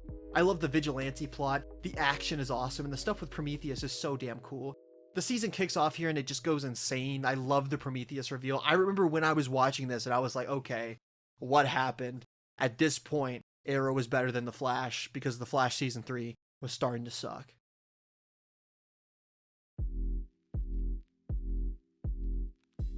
I'm always back and forth on whether I prefer this or Fighting Fire with Fire, but today I'm feeling like this is a little bit better.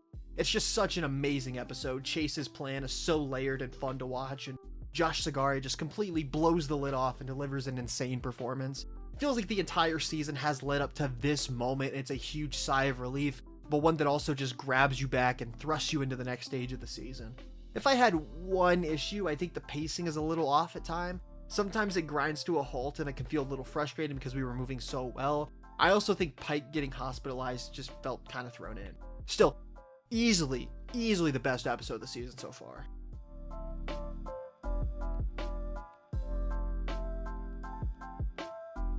I have a myriad of issues with this episode and how it takes Oliver a bit too far in some places. Seriously, skinning a dude alive for practice is... yeah. But this episode is still really, really great. The flashbacks finally kick into gear, and Chase's torturing of Oliver is so damn good. It's a tad bit overrated of an episode, but still extremely well done.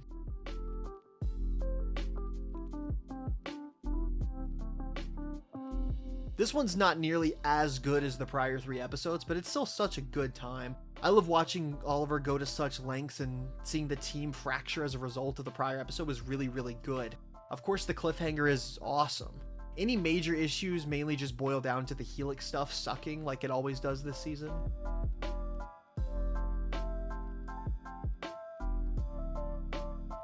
Man, these next 2 episodes always upset me.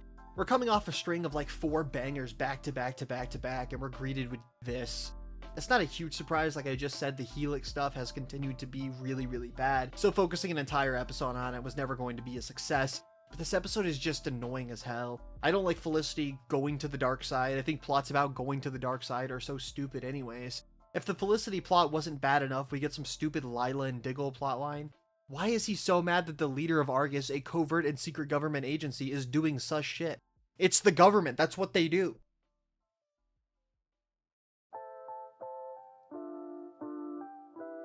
This one's not nearly as bad as I remember, but it's still not good. The idea isn't inherently terrible, but the execution is pretty poor. There's some nice scenes and okay ideas, but the drama mostly continues from the last episode, which already was really bad drama. I do like the episode for refuting Oliver's confession to Adrian. Oliver doesn't like killing, he doesn't do it because he wants to, and I appreciate the show for using that confession to turn it into a nice character moment. Still, ultimately, this just screams filler, and I can think of like 6 other things they could have used this episode for.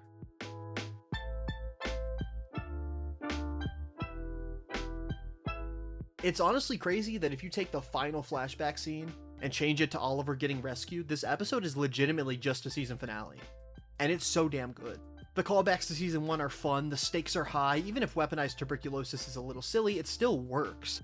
I wish there were more escaped criminals than just Samson though. Maybe the season could have created a more compelling rogues gallery throughout, and that could have been cool. Or maybe it just would have been cool to have kept Church alive and have him come back here. It's a cool idea to have every prosecuted criminal get out though, and I love the stuff with Oliver and Thea. The Robert plot is so well done, and the climax against Adrian is really, really cool. If this was the actual finale, it'd feel a little tame for this season, but as a fake out, it's really terrific, and the press conference at the end is so good. Arrow is absolutely cooking.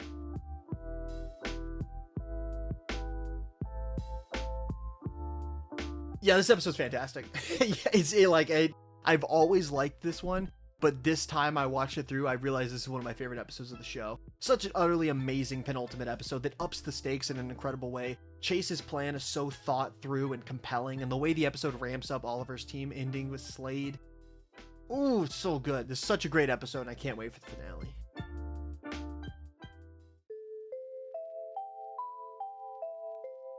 "92 episodes.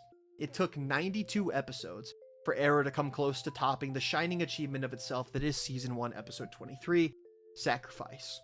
Unfortunately, Lian Yu doesn't quite topple it, but it puts up a hell of a fight in my opinion. This episode feels like a finale. It even begins with Oliver reiterating the line about the island where they found me was called Lian Yu. The title card is the Season 1 arrowhead. It is the culmination of Oliver's past 10 years of life, and it's a fucking awesome one.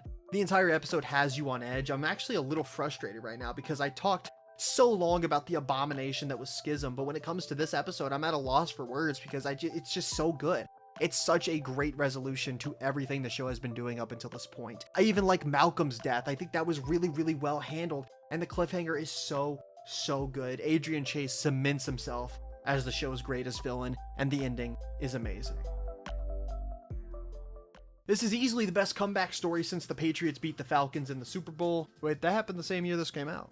We rose from the depths of Season 4 and came out victorious, delivering not only one of the best seasons of the show, but in some ways, the best season of the show. I don't think it beats Season 1 for me personally, but it has a lot of things going for it, and I think it is very, very good. Although as much as the season is an improvement over Season 4, it's still Arrow, and it has a lot of the core problems that plagued the show only a measly 23 episodes ago. The drama at times is very poor, the characters sometimes infuriate me, but this season really did good to honor the fact that this show has gotten better. Now let's watch them all fuck it up.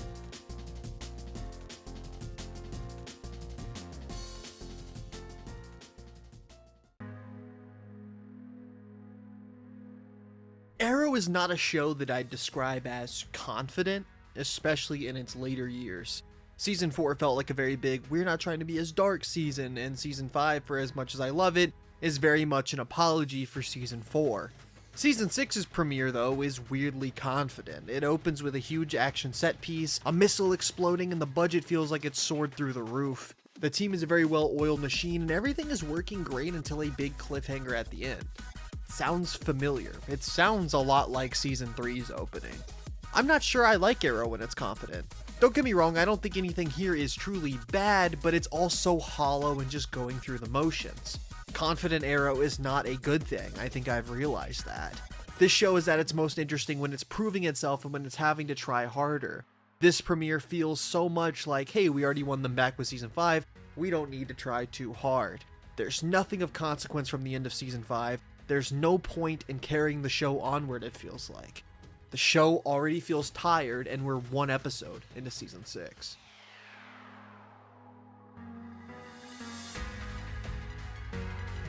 I actually quite like this one a lot more than I remember. Anatoly is a really fun villain. I think Oliver's new status quo as a father is very compelling and a very natural evolution to where he was in season 5. This feels more like a naturally zen Oliver, and it's kind of like what they attempted in season 4, but it feels like it works a lot better. It almost justifies the season 4 arc of having him go through that since he's able to finally be at this point. I said almost though, the season 4 storyline is still terrible. Ultimately though, I do love his decision to retire and pass along the mantle. I think there's great action in this episode, and it's also got some really good dialogue. There's a scene between Renee and Oliver that might be one of my favorites of the entire show. And I love the final scene that we have with Oliver and William here.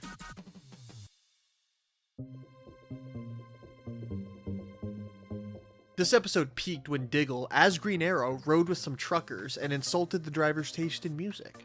Fun episode though. I love the stuff with Oliver and William. Again, I think it's the main thing keeping me interested in season 6A right now, but the main plot is a little weak unfortunately. There's enough to enjoy, and seeing Diggle as Green Arrow is fun even if we've already seen the concept before, but the new status quo is interesting enough.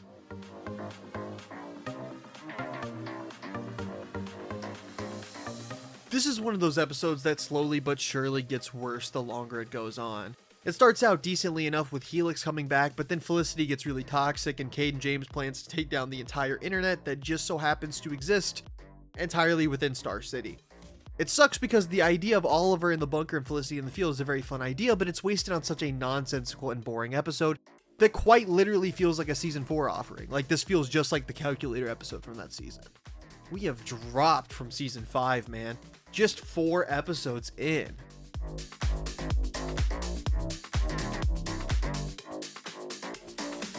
Easily the best episode of the season so far, but it's still got its problems, of course. Both the main plots are actually really solid, but neither of them have enough time to be as good as they could be. At least the Slade stuff has another episode, but I wish we could have spent more time with this vigilante reveal. The flashbacks are the biggest victim of the episode though. The scenes are fine in the flashbacks, but ultimately they're a little rushed and I don't think they do too much to help push the story forward. It's a solid enough episode, and I'm gonna give it a higher score than I probably should just because it's the first one to make me feel like I'm having fun this season, but ultimately both plots are clashing and it would have worked better in their own episodes.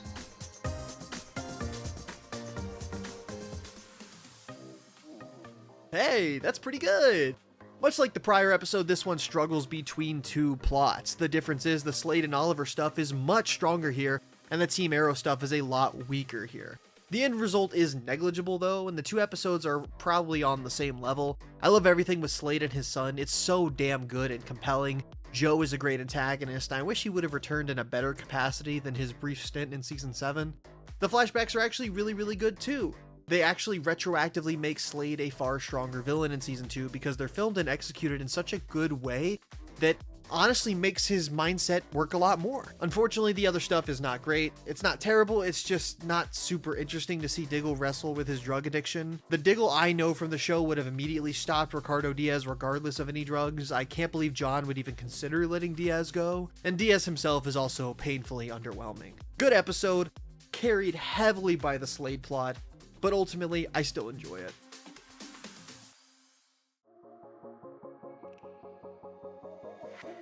I swear, Cade and James is the goofiest motherfucker alive. Why is this dude in a layer with like 17 monitors and 2 keyboards? What does he need 2 keyboards for? He got 2 accounts on Roblox? The episode is decent ultimately, and there's some good stuff in it, especially in the first half. I love Oliver getting arrested. Honestly, his whole struggle with his identity has been really solid. It's all I wanted out of this plot in season 3, and I remember it being really cool throughout the season. I also really like the climax of this episode. It's a cool setting, and I think the action is really fun. Unfortunately, it does play into some really stupid stuff, namely Cade and James. The anti-vigilante referendum was a cool idea, but to have Cade manipulate Team Arrow to beat up some cops just felt weird and stupid, and honestly makes them look really dumb. Felicity even has a line saying, "Don't hold back, these aren't real cops." Like, maybe don't beat the hell out of guys that look like cops. And the drama is pretty bad too. Just completely frustrating from every character going through it. This damn Civil War arc this season has starts here, and it's just insufferable. These characters have no reason to fight, and the show isn't giving them any reason that makes sense. I honestly thought I'd hate this one, but it wasn't that bad. I'm gonna give it a lower score though, because Thea woke up from her coma, and it's yet another consequence of the island blowing up that we've just tossed aside. Very fun.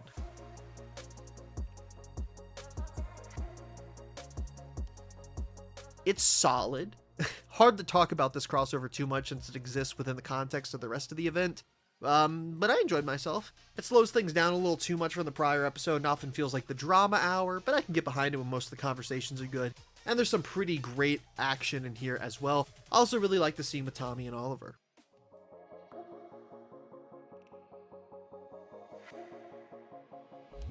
What a bad episode, man. Season 6 has been struggling a lot from Season 5. It feels almost like Season 3 had up to this point, but this one dips further than Season 3 ever did. I always forget how unsteady the show was during this first half. There's a ton of great ideas, but it never really feels like any of them are executed at the level they need to be, and this mid-season finale is among the worst episodes of this season, and probably very close to the bottom of the show. It's not hard to pinpoint why either. It's the character work. This episode kicks into place the big character piece of the season, which is the Team Arrow Civil War, and it sucks. Renee and Oliver's reactions initially make sense. Renee was placed in an impossible decision with his daughter, and Oliver would feel betrayed naturally. But then the writers decided they were tired of decent character work, so let's just turn Renee into an asshole and have terrible character work instead. Oh, and then Oliver spies on the team. And then, they have to steal shit for Cade and James. Apparently, he'll kill Lance if they don't. I love how instead of thinking for a few minutes about it, Oliver just decides the smartest decision is to break into Argus and steal the thing for the techno-terrorist. Anyways, after a surprisingly fun heist sequence, Oliver decides to tamper with the device, but Felicity said that Caden would recognize a fake, so they can't do that. So why did he tamper with the device? Which, yeah, Caden does realize. Yeah, this is a new low for the season. Fuck this, man.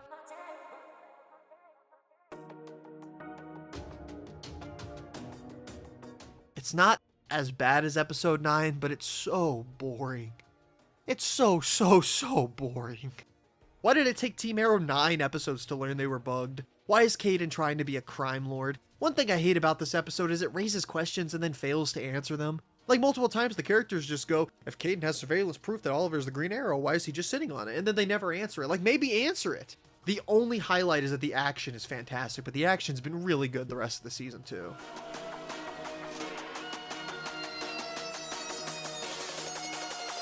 It's not terrible, but it feels like a total return to Season 4's utterly propulsionless, tensionless style of storytelling. Thea blankly says that a plane crashed in the city, Frank Pike, a recurring character for 6 seasons, dies unceremoniously by an elevator, and Caden's big city-wide hack feels so stupid.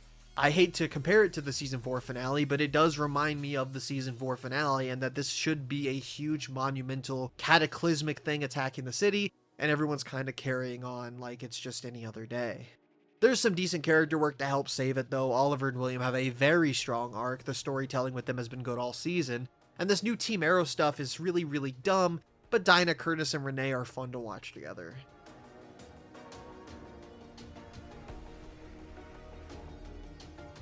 This is the first, overall, and all-around solid non-crossover episode of the show since episode 6? It's still got a lot of issues, but this is the best the Cade and James plot has ever been. The scene with Vincent and Caden in the server room added a wonderful boost of tension to a show that so desperately is in need of it right now. In fact, pretty much everything with Vince was great. I like the flashbacks too. Unfortunately, there's still a lot of problems. Caden's character is abysmal, and I'm having trouble buying the concept of him having the season under control. And as much as I like Vince's character this episode, it was always annoying how he died. I guess I don't mind that he does die. He went out on a high note, allowing them to get intel to stop Caden. But my major issue is just how dumb the death is. He can regenerate himself and he dies by getting screamed at? Like, what? The stuff with Lance and Laurel, though? Stupid. Mid.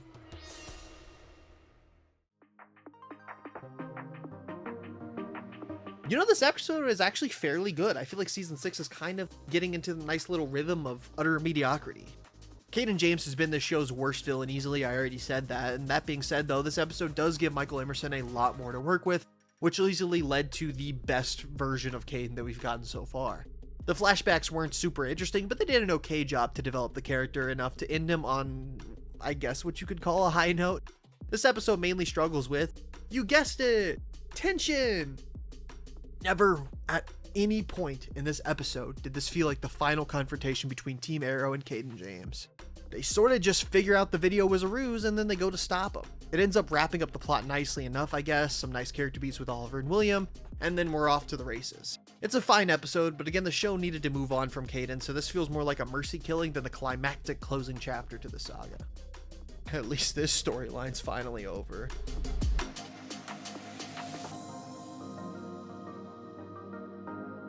Throughout season 6, there's been one element hiding in the shadows that was almost at times even worse than Caden James. And you guys know, it's this damn Civil War arc. This shit has sucked, man. Everything boils to a head in this episode, and it's as utterly terrible as you'd expect. This is only going to be a better episode than some of the others here for 2 reasons. 1, there's some okay character work here. I know, I just trashed it, but I actually kind of like some of the stuff they do with Oliver and Diggle. 2, seeing Oliver absolutely fucking dunk on the entire team warmed my old frigid soul. I was chanting, kill him, kill him, kill him, when Oliver fought Renee, man. I should never want a series regular killed like that, but I did. I wanted him fucking bludgeoned, bro. He ran at Oliver with a hatchet. What the hell is going on? Anyway, this shit's horrid.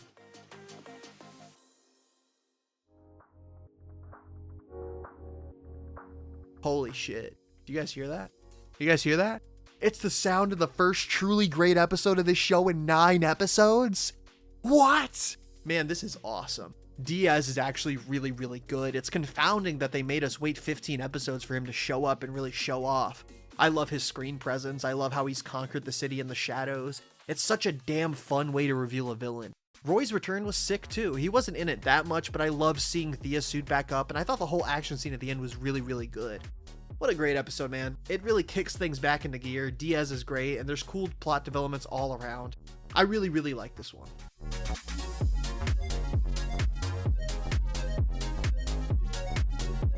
This one's solid.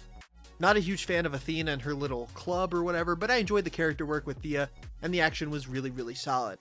I also enjoyed the Diaz stuff moving in the background. I think it was nicely paced. It felt like a nice little episode to send off Thea, but also a nice little episode to move stuff forward at the same time.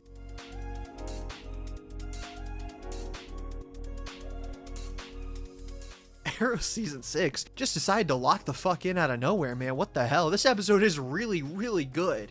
Not only is it just killer on its own with the Diaz plot ramping up, but the main conflict between Oliver and Diggle is so well done. It's cool because initially you can argue that he's out of character, but the characters agree that he's out of character. And it's cool to see the argument move into a different direction. It's also neat that it's been set up a lot through the prior episodes, and you can easily see Diggle slowly but surely disagree with every call Oliver makes. They actually took the time to craft this falling out, and I actually think it's the best the Civil War arc has to offer. You can't really pick a side because there is no side. Just an all-around banger. If I had any complaint, it's that some of the subplots felt kind of fillerish.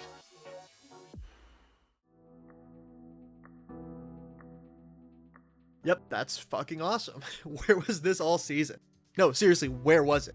It's like I've been saying, Arrow needs to be uncomfortable to be good. They saw the reviews, they saw the reactions and ratings, they knew the season was slipping, so instead of whatever the hell they did in season 4, they decided to lock in. They brought back the beloved villain from last season, they made a peak episode. I don't care if it's a blatant attempt to recapture my interest. Consider it recaptured, it fucking worked. I love everything here. Chase is fantastic. There's some great moments with Quentin. The action is killer. Yes, let's go. Fuck yes, Arrow. Fuck yes, Arrow. Fuck yes, Arrow.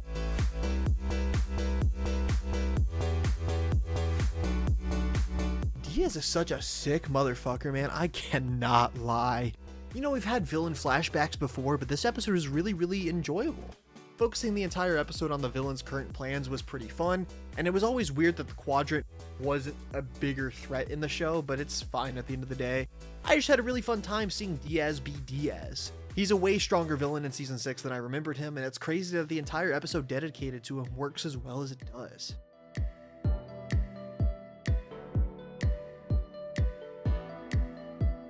It's hard to exactly pinpoint what doesn't work about this episode, but I think it's mainly the focus on characters that aren't Oliver. After Fundamentals, we've sort of slacked off from him a lot, and it's hurting the show a little bit. I like the dragon enough, but here it's just not very good. The Quadrant isn't interesting without Diaz, the episode itself isn't bad, and I like the scenes with Oliver and Anatoly, but the side characters just aren't keeping me interested.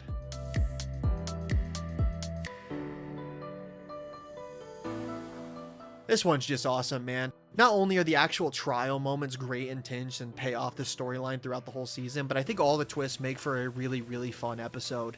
Amel and Rickards give the best performance in the season, and it really feels like everything is ramped up pretty heavily. I will say this episode would work a lot less if this was the actual conclusion of Oliver's current investigation arc. I'm glad that it's more or less just another failed attempt at them stopping Diaz, since it ultimately crumbles and leads to the finale. It's a great time. The season has improved so much so quick. It's just so many fun moments in this episode.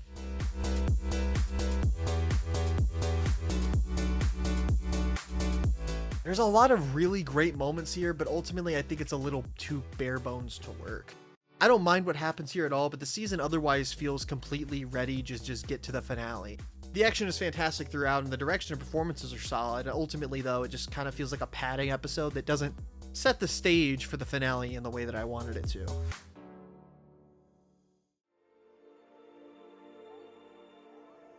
How the hell does season 6 end this strong? I've seen weaker seasons of television end strong, but this is crazy because this is one of the best finales of the entire show. It's tense, it has a ton of fantastic dramatic moments, and the action scenes are so fun. It's got this great status quo with Team Arrow working with the FBI. Diaz is the best he's ever been here. He's a villain who so far has been imposing because he has everything together. He's evil but calculated, he's calm, and he has all his ducks in a row, so it's satisfying to see it all crumble. Not because the heroes win, but because he just goes insane. This dude is a bastard. This is such a satisfying finale. It ties everything together. It gets Laurel on the right path of redemption. Anatoly's redemption is great. It squares away all of the Team Arrow squabbling. Oliver turning himself in is such a great character moment and ends this entire plotline really well. It's just great. It's just great. I don't know how they did it, but season 6 ends on one of the strongest finales in the show's 8-year history. Arrow Season 6 is probably the most baffling season of the entire show, and one of the most baffling seasons I've ever seen. Coming off the hype of Season 5, anything was probably going to be a little disappointing, but Arrow decided to follow up its second best season with a season that oftentimes felt destined to go down as the second worst of the show. For the bulk of its runtime, the season is saddled with the show's worst villain ever crafted and some of the worst drama I've ever seen in this entire Arrowverse. The Civil War arc not only demolished character connections, but was borderline character assassination for everyone involved. The season does turn a corner in quality by the end, and it ends very strong, but it's just not worth it to me, man. I mean, things only kick into gear around episode 15 if you want to be nice, but truly around episode like 17 or 18, and then by then you've already wasted most of the season. It's a good enough time at the end, but so much of it is wasted time.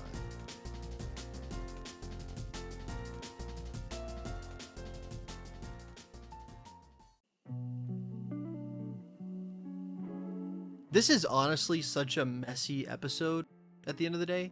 Scenes are kind of choppy. They go on for like a minute at a time before moving on to another unrelated storyline, but like, this episode is fantastic anyways.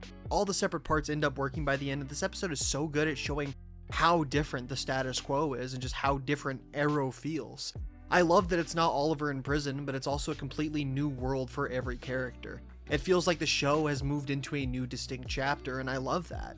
There's great action, awesome cinematography, and all of the plots are interesting. You can really tell that they had a showrunner change here. It'd be a perfect episode if not for some of the jumbled pacing, but I really love what's here.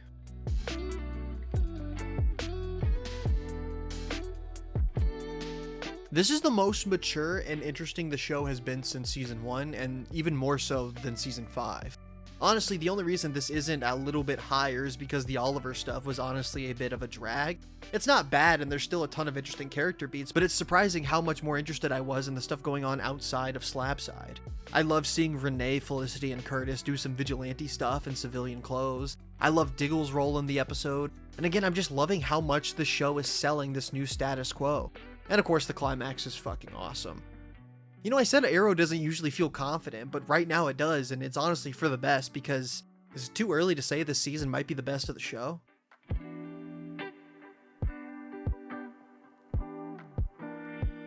I'm still surprised that Oliver's prison stint is probably the weakest element here.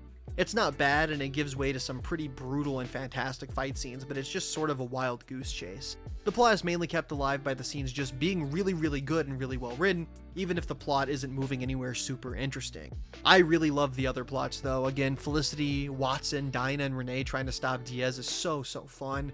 I love the fight scenes with the longbow hunters. It's so cool to see the show handle not only more high concept and fun superhero action alongside this brutal prison action.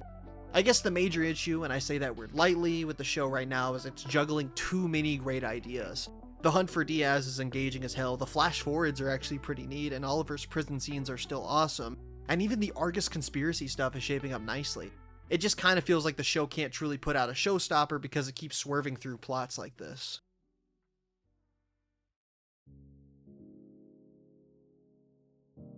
You know, it's crazy because aside from a pretty brief and mostly uninspired action scene in the last 8 minutes of this episode, this is one of the few episodes to contain almost no action.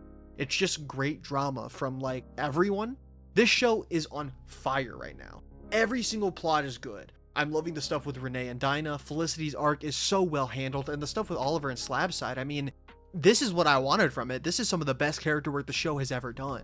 The scene with him and William on the raft is fantastic. It would be one thing if the show was just working when it came to Ollie in prison, but the fact that every other single side plot is engaging and fun to watch on the other side is just insane, especially for this show. The only reason this isn't a perfect episode is because, again, every plot is moving at the same time, so some parts just feel a little rushed and underutilized.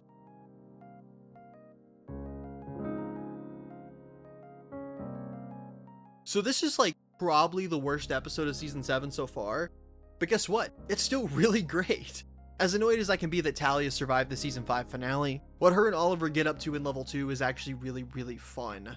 The hallway fight is genuinely terrific, an absolute highlight of the season so far. The other subplots are really solid too. I love watching Diggle and Curtis work an Agents of Argus subplot, and this episode did a ton of great work to set up the future of this season.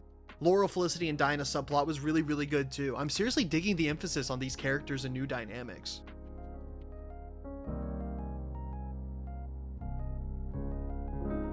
What? Another really great episode. Everything ramps up in such a natural way in this one, and the big takedown of Diaz is so satisfying. He hasn't had much of a presence this season, but when he's on screen, he's really good, if a little uninspired compared to how he was at the end of season 6. The prison plot was really interesting, and I love the ending scene with Stanley. That dude's just so fucking squirrely and weird, and then he just becomes sinister out of nowhere. It's awesome. You know, this show has attempted to get Felicity going to the dark side like 5 times now, but they really nailed it this time. They finally got it right.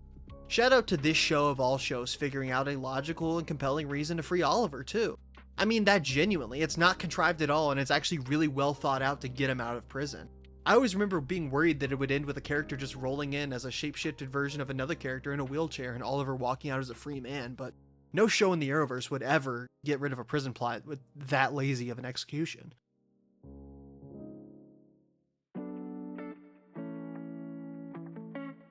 I don't understand how you can watch this episode as a self-proclaimed Arrow fan and not piss yourself silly out of enjoyment.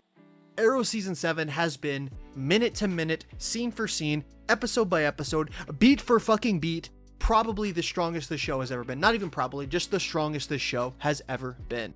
Every character feels mature and well written and developed, every plot is entertaining and engaging, and the action is the best it has ever been. This is a 42-minute long action scene, and it is the best action the show has ever put out up until this point. It is so fucking awesome. This is how good Arrow can be when it really wants to be good. I am shocked at how good this is after season 6.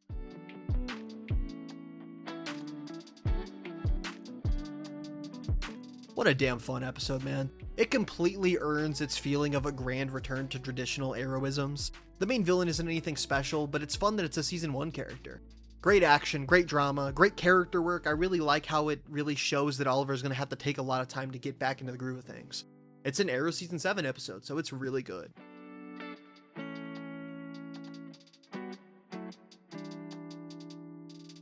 Always felt like this one was a little too caught up into being a backdoor pilot to Batwoman, but it's still a really fun crossover episode. It dials back on the hijinks and focuses on the actual story of Elseworlds, which is fine, but again, it does put a heavy emphasis on Batwoman's setup.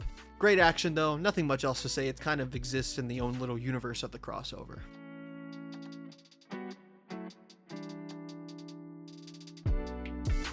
I've always been really harsh on this episode, but for some reason on this go around, I really enjoyed it. I'm starting to appreciate a lot more things about the show on this go around. Like, I might hate some things more, but I'm loving some other things a lot more too. And I really like Emiko Queen as a character. I think she's a great character. I love seeing her go about her mission, especially growing her dynamic with Renee. I love Oliver's plot coming to terms with the existence of Emiko and everything that his father has done. I love how the revelation switches simply from Robert had a secret daughter and becomes no, he had a whole secret family. It's a great moment and Amel absolutely sells it. There's a few plots that I don't care too much for. The flash forwards are sort of falling off a cliff. I do like how they contrast with the present day though, especially with characters like Renee, and the stuff with Argus is just whatever, but I do really like the main character stuff they're doing with Oliver. I like what they're doing with Emiko, and it's surprising how they're able to execute a lost sister plotline 7 seasons into the show, and do it as well as they're doing it.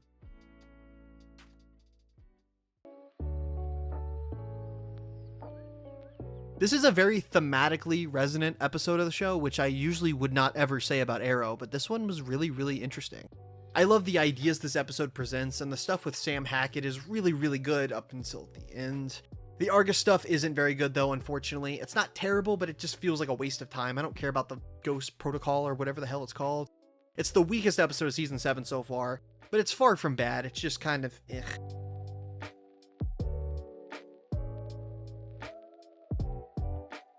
I love this one, man. I love this one. The show waited a long time to fully reform Team Arrow. We're in episode 12, and it absolutely earned it. This is such a fun episode. I love the documentary. I love the action scenes in it. All the character stuff is fantastic too. If I have any major issues, I think the William stuff is sort of whatever, and I think switching between the documentary style and random Arrow was a little annoying. I'd honestly have preferred the entire episode to be in the documentary style, but this is still really good. Awesome ending with the flash forwards too. I really love that.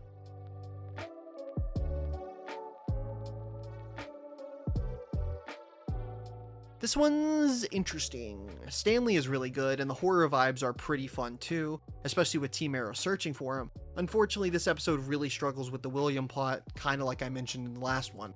And that's honestly more important to the episode than the Stanley plot, since the big climax is William leaving the city. Still, it's a pretty fun episode. It's cool to have some connective tissue between 7A and 7B. I guess my biggest issue right now is how it's doing nothing to progress its main plot. Emiko hasn't been a main presence since episode 10, and all the Dante teasing just doesn't work super well when he hasn't shown up at all. Also, they wrote out Curtis in kind of a weird way.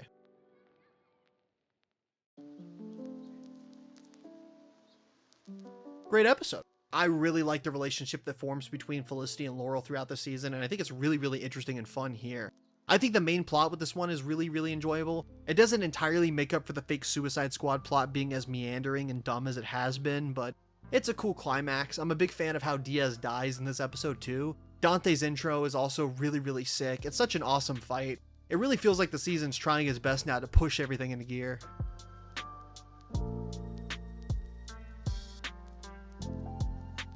Very silly episode, but pretty fun. It does basically hand wave away the entire conflict between Team Arrow and the police, which I don't like that much, but I enjoy the main plot of it, and it's fun to get a full and final reformation of Team Arrow and get the bunker back.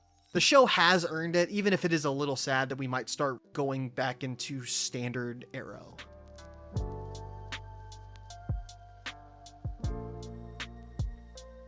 You know, I haven't talked much about the flash forwards yet, mainly because they've been utterly unremarkable. They started very strong, but ultimately they've sort of fizzled. I actually like these characters quite a bit. Mia, William, and Connor are all solid. I just couldn't get into the main plot of this episode.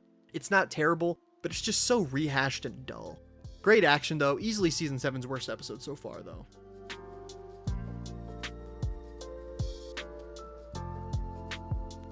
This is a pretty great episode.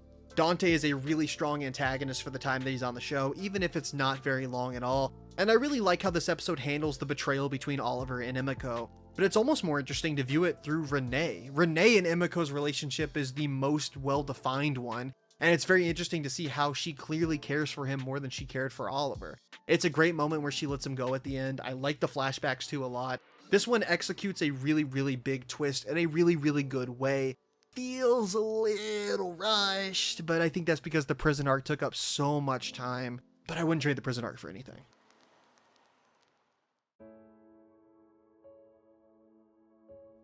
Yeah, this is the low point of season 7. The action here is fairly entertaining, and I think there's a lot of good performances. I also liked some of the brief scenes with Oliver and Diggle, but two things ultimately hurt this episode the most. The stuff with Oliver and Diggle is not nearly as much involved in the episode as it should have been. It should have been the main plot. It would have been really cool to see Oliver track down and maybe have his own run-ins with the longbow hunters to discover Dante used them to kill Kazumi.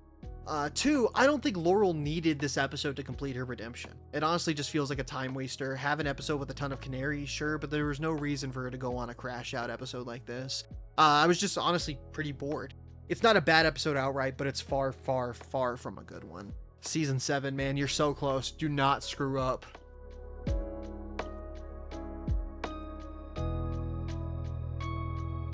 Hey, this one's pretty awesome. I'm not entirely sold on the drama between Diggle and his stepdad, but it's not bad at all. There's also some really, really convenient moments in the plot here, but whatever. That being said, the rest is great. I love Dante. The fight with Oliver, Emiko, and him was so fucking great. I love the action in general too. Felicity destroying Archer was also a great moment as well for her character, and General Stewart was really, really interesting. The episode really just ramps up the entire season. Dante's death is cool, even if it leads to a few more bumps down the line. I really like the decision and the execution and the framing of Emiko as a villain here.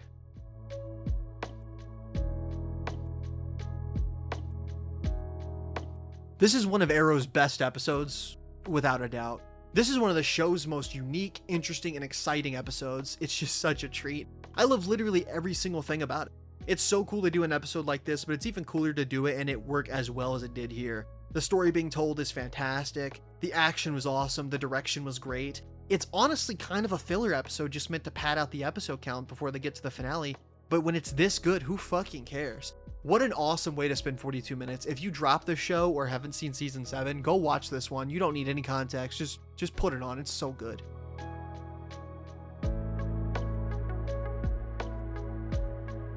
It wouldn't be Arrow season 7 without me loving another episode, would it? I love this one. It's so damn good.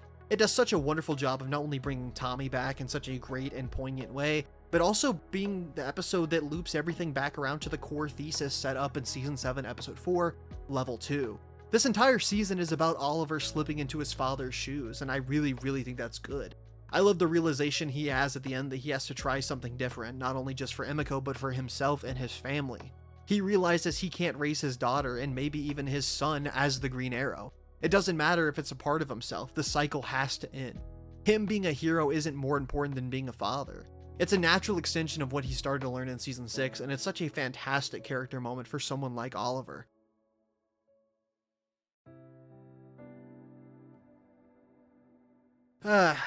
Tough episode. The first half is a pretty decent, if underwhelming, resolution to the central plot of season 7. There's some fun action. I think Team Arrow is very, very cool here. I like everything they get to do. And I like having Laurel and Bronze Tiger back too. Unfortunately, the Ninth Circle just sucks. It sucked the entire season. I didn't want to admit it, but it sucks. It's pretty bad. Turns out only Dante was cool. Virgil and Beatrice, for as little time as she's here, suck ass. Luckily, they're not the real villains of season 7. Emiko is. And I think Oliver's redemption of Emiko definitely works. The fight in Queen Consolidated is very good, and the dialogue between the two is just what I wanted it to be. It's a great resolution to a dynamic that wasn't as fleshed out as it could have been, but still worked very well enough. Ultimately, I'm willing to take this show that's attempting to do something and give it credit, even if it didn't execute it as much as I would have liked. Emiko is wrapped up very well, but the Ninth Circle does not get wrapped up at all. It'd be okay if they wrap them up in season 8, but I've seen season 8 and they don't do that at all. So yeah, if this was an underwhelming but okay finale, then why is it conflicting? Well, the final 20 minutes are brilliant. Overlooking the fact that they just saved the city and went, okay, time to retire, even though the Ninth Circle is still clearly a looming threat, the remaining half of this episode is beautiful, man. The music choices, the shots, the acting, all of it is just an amazing way to wrap up this show. I know there's a season 8 and I know what Oliver has to do, but to me, these final 20 minutes are better than anything in season 8. Half this episode is an underwhelming finale that does still work better than it doesn't, and the other half is a truly incredible farewell to Oliver and Felicity. I am surprised at how good season 7 was. The first half is easily the best chunk of episodes in the entire show. I think it's a brilliant character-focused part of the show, and it has so much working for it that I just can't not love the entirety of it. The entire show felt more mature and confident, but in the best way, and I love how all the stories moved. Team Arrow doesn't even reconvene until episode 15 of 22. I love how they take their time, especially after season 6, which threw everything off the table just to get back to the status quo. I wish the second half was a little bit better, but still very solid, and even if Emiko isn't the best villain, the thematic ties that they have and everything Oliver goes through totally redeems it. For once, Arrow wanted to tell a story about something, and I think it really, really worked.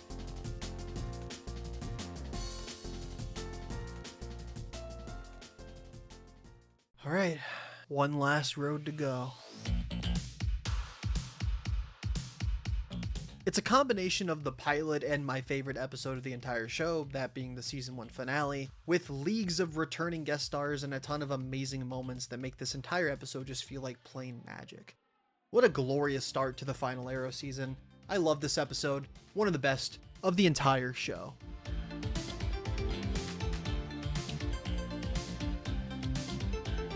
Shame this season really couldn't keep up the momentum after episode 1, but this is still a really, really good time.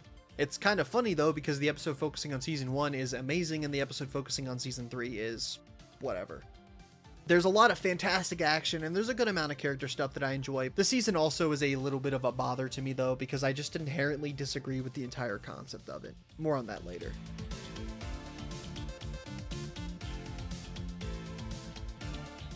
I've come around on this episode a lot. This one's pretty solid. I love seeing Ollie go on a Tomb Raider mission, and the dialogue and storytelling with Thea is really, really great. Athena sucks, but she's barely in the episode, and all of the action is fantastic, so it all equals out to be okay. The side plot with Diggle and Lila stopping Golem Qadir's son was really, really fun too, and a great callback to season 2. I really enjoyed the scenes with Dig interacting with the young Connor Hawke, and I think the cliffhanger is so good. The flash forwards have been great this season, and I love the ending with them getting sent back to the past. Just overall, a really, really fun time.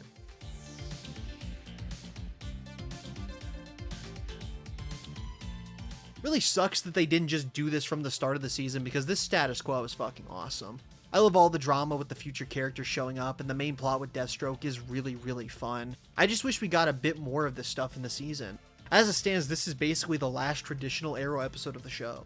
I think one thing I'd change would actually be to get rid of the Deathstroke plot. Grant is fine, but I would have preferred something Ninth Circle related, since that plot is still hanging around and never gets resolved. Still, I love this episode.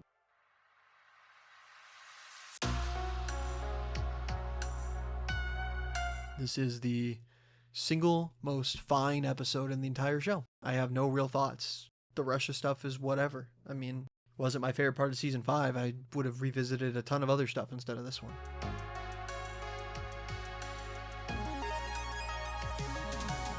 Insane that Arrow of all shows has a time loop episode, but even more insane that it's one of the single best episodes of the entire show, if not the best episode. The stuff with Lance and Oliver is terrific. Laurel is so well utilized too. This entire thing is just perfect from start to finish. Between this and episode 1, sometimes this season really does earn its existence, even if only in fleeting moments. This is such a good episode.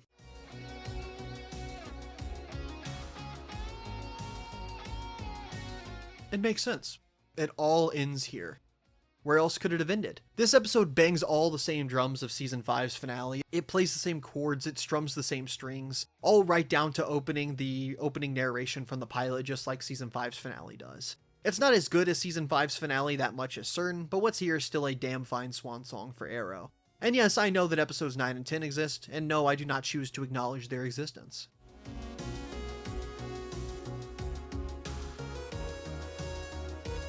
I love this one, man. The only reason it's not a perfect episode for me is because the final act kind of struggles, and I'm not a huge fan of the Mar Novu stuff, but still, when this episode soars, it soars. I love the dialogue between characters, I adore the final action scene, even if it's a little bare, and the music is so good, the scale and the scope.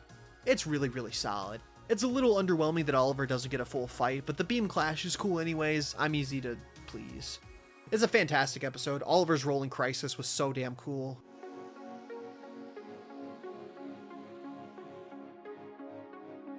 What a pointless and useless episode of Arrow. This is such a waste of 42 minutes. It'd be one thing if the episode at least did something to resolve the flash forward stuff, but no. It's all set up for a show that is not going to happen. Ever. It's all pointless setup and an episode that has threads that will never get resolved, and it's also bad. I hate this episode.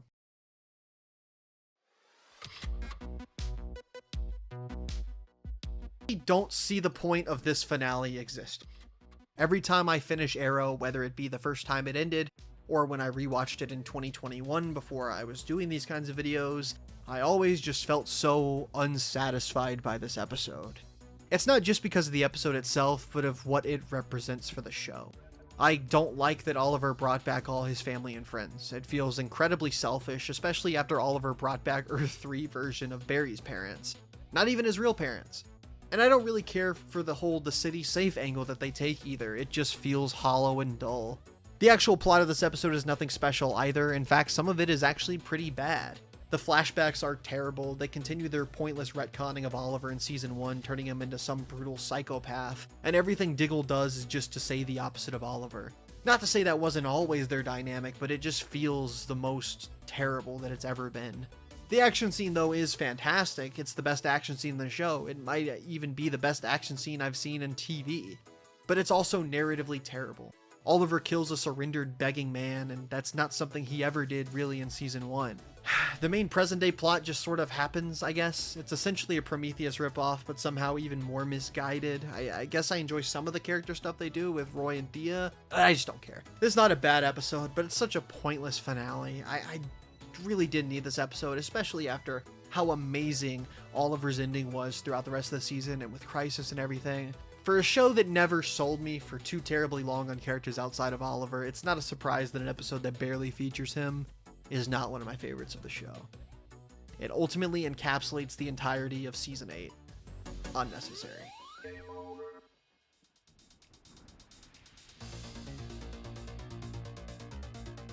Yo, we got one more episode to talk about though, because that episode left such a bitter taste in my mouth that we gonna talk about The Flash, bro. Season 9, episode 9. This is honestly such a good coda to Arrow. Honestly, it really helps me because the series finale of Arrow, like I just said, left such a bad taste in my mouth that this honestly reminded me of what made me love Oliver Queen. Oh man, this shit is so peak, bro, how he comes back and how they defeat Bloodwork, and I love seeing him post-Spectre still being the Spectre. It's so good, and it offers so much closure that the end of Arrow did not offer me.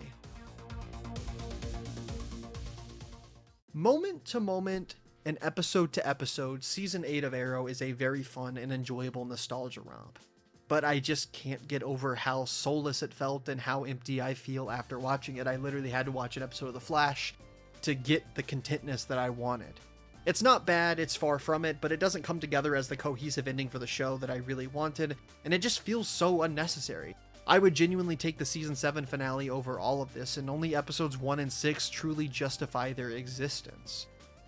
I just don't agree with the idea of this episodic lead up to Crisis. I think I would have much preferred no season 8.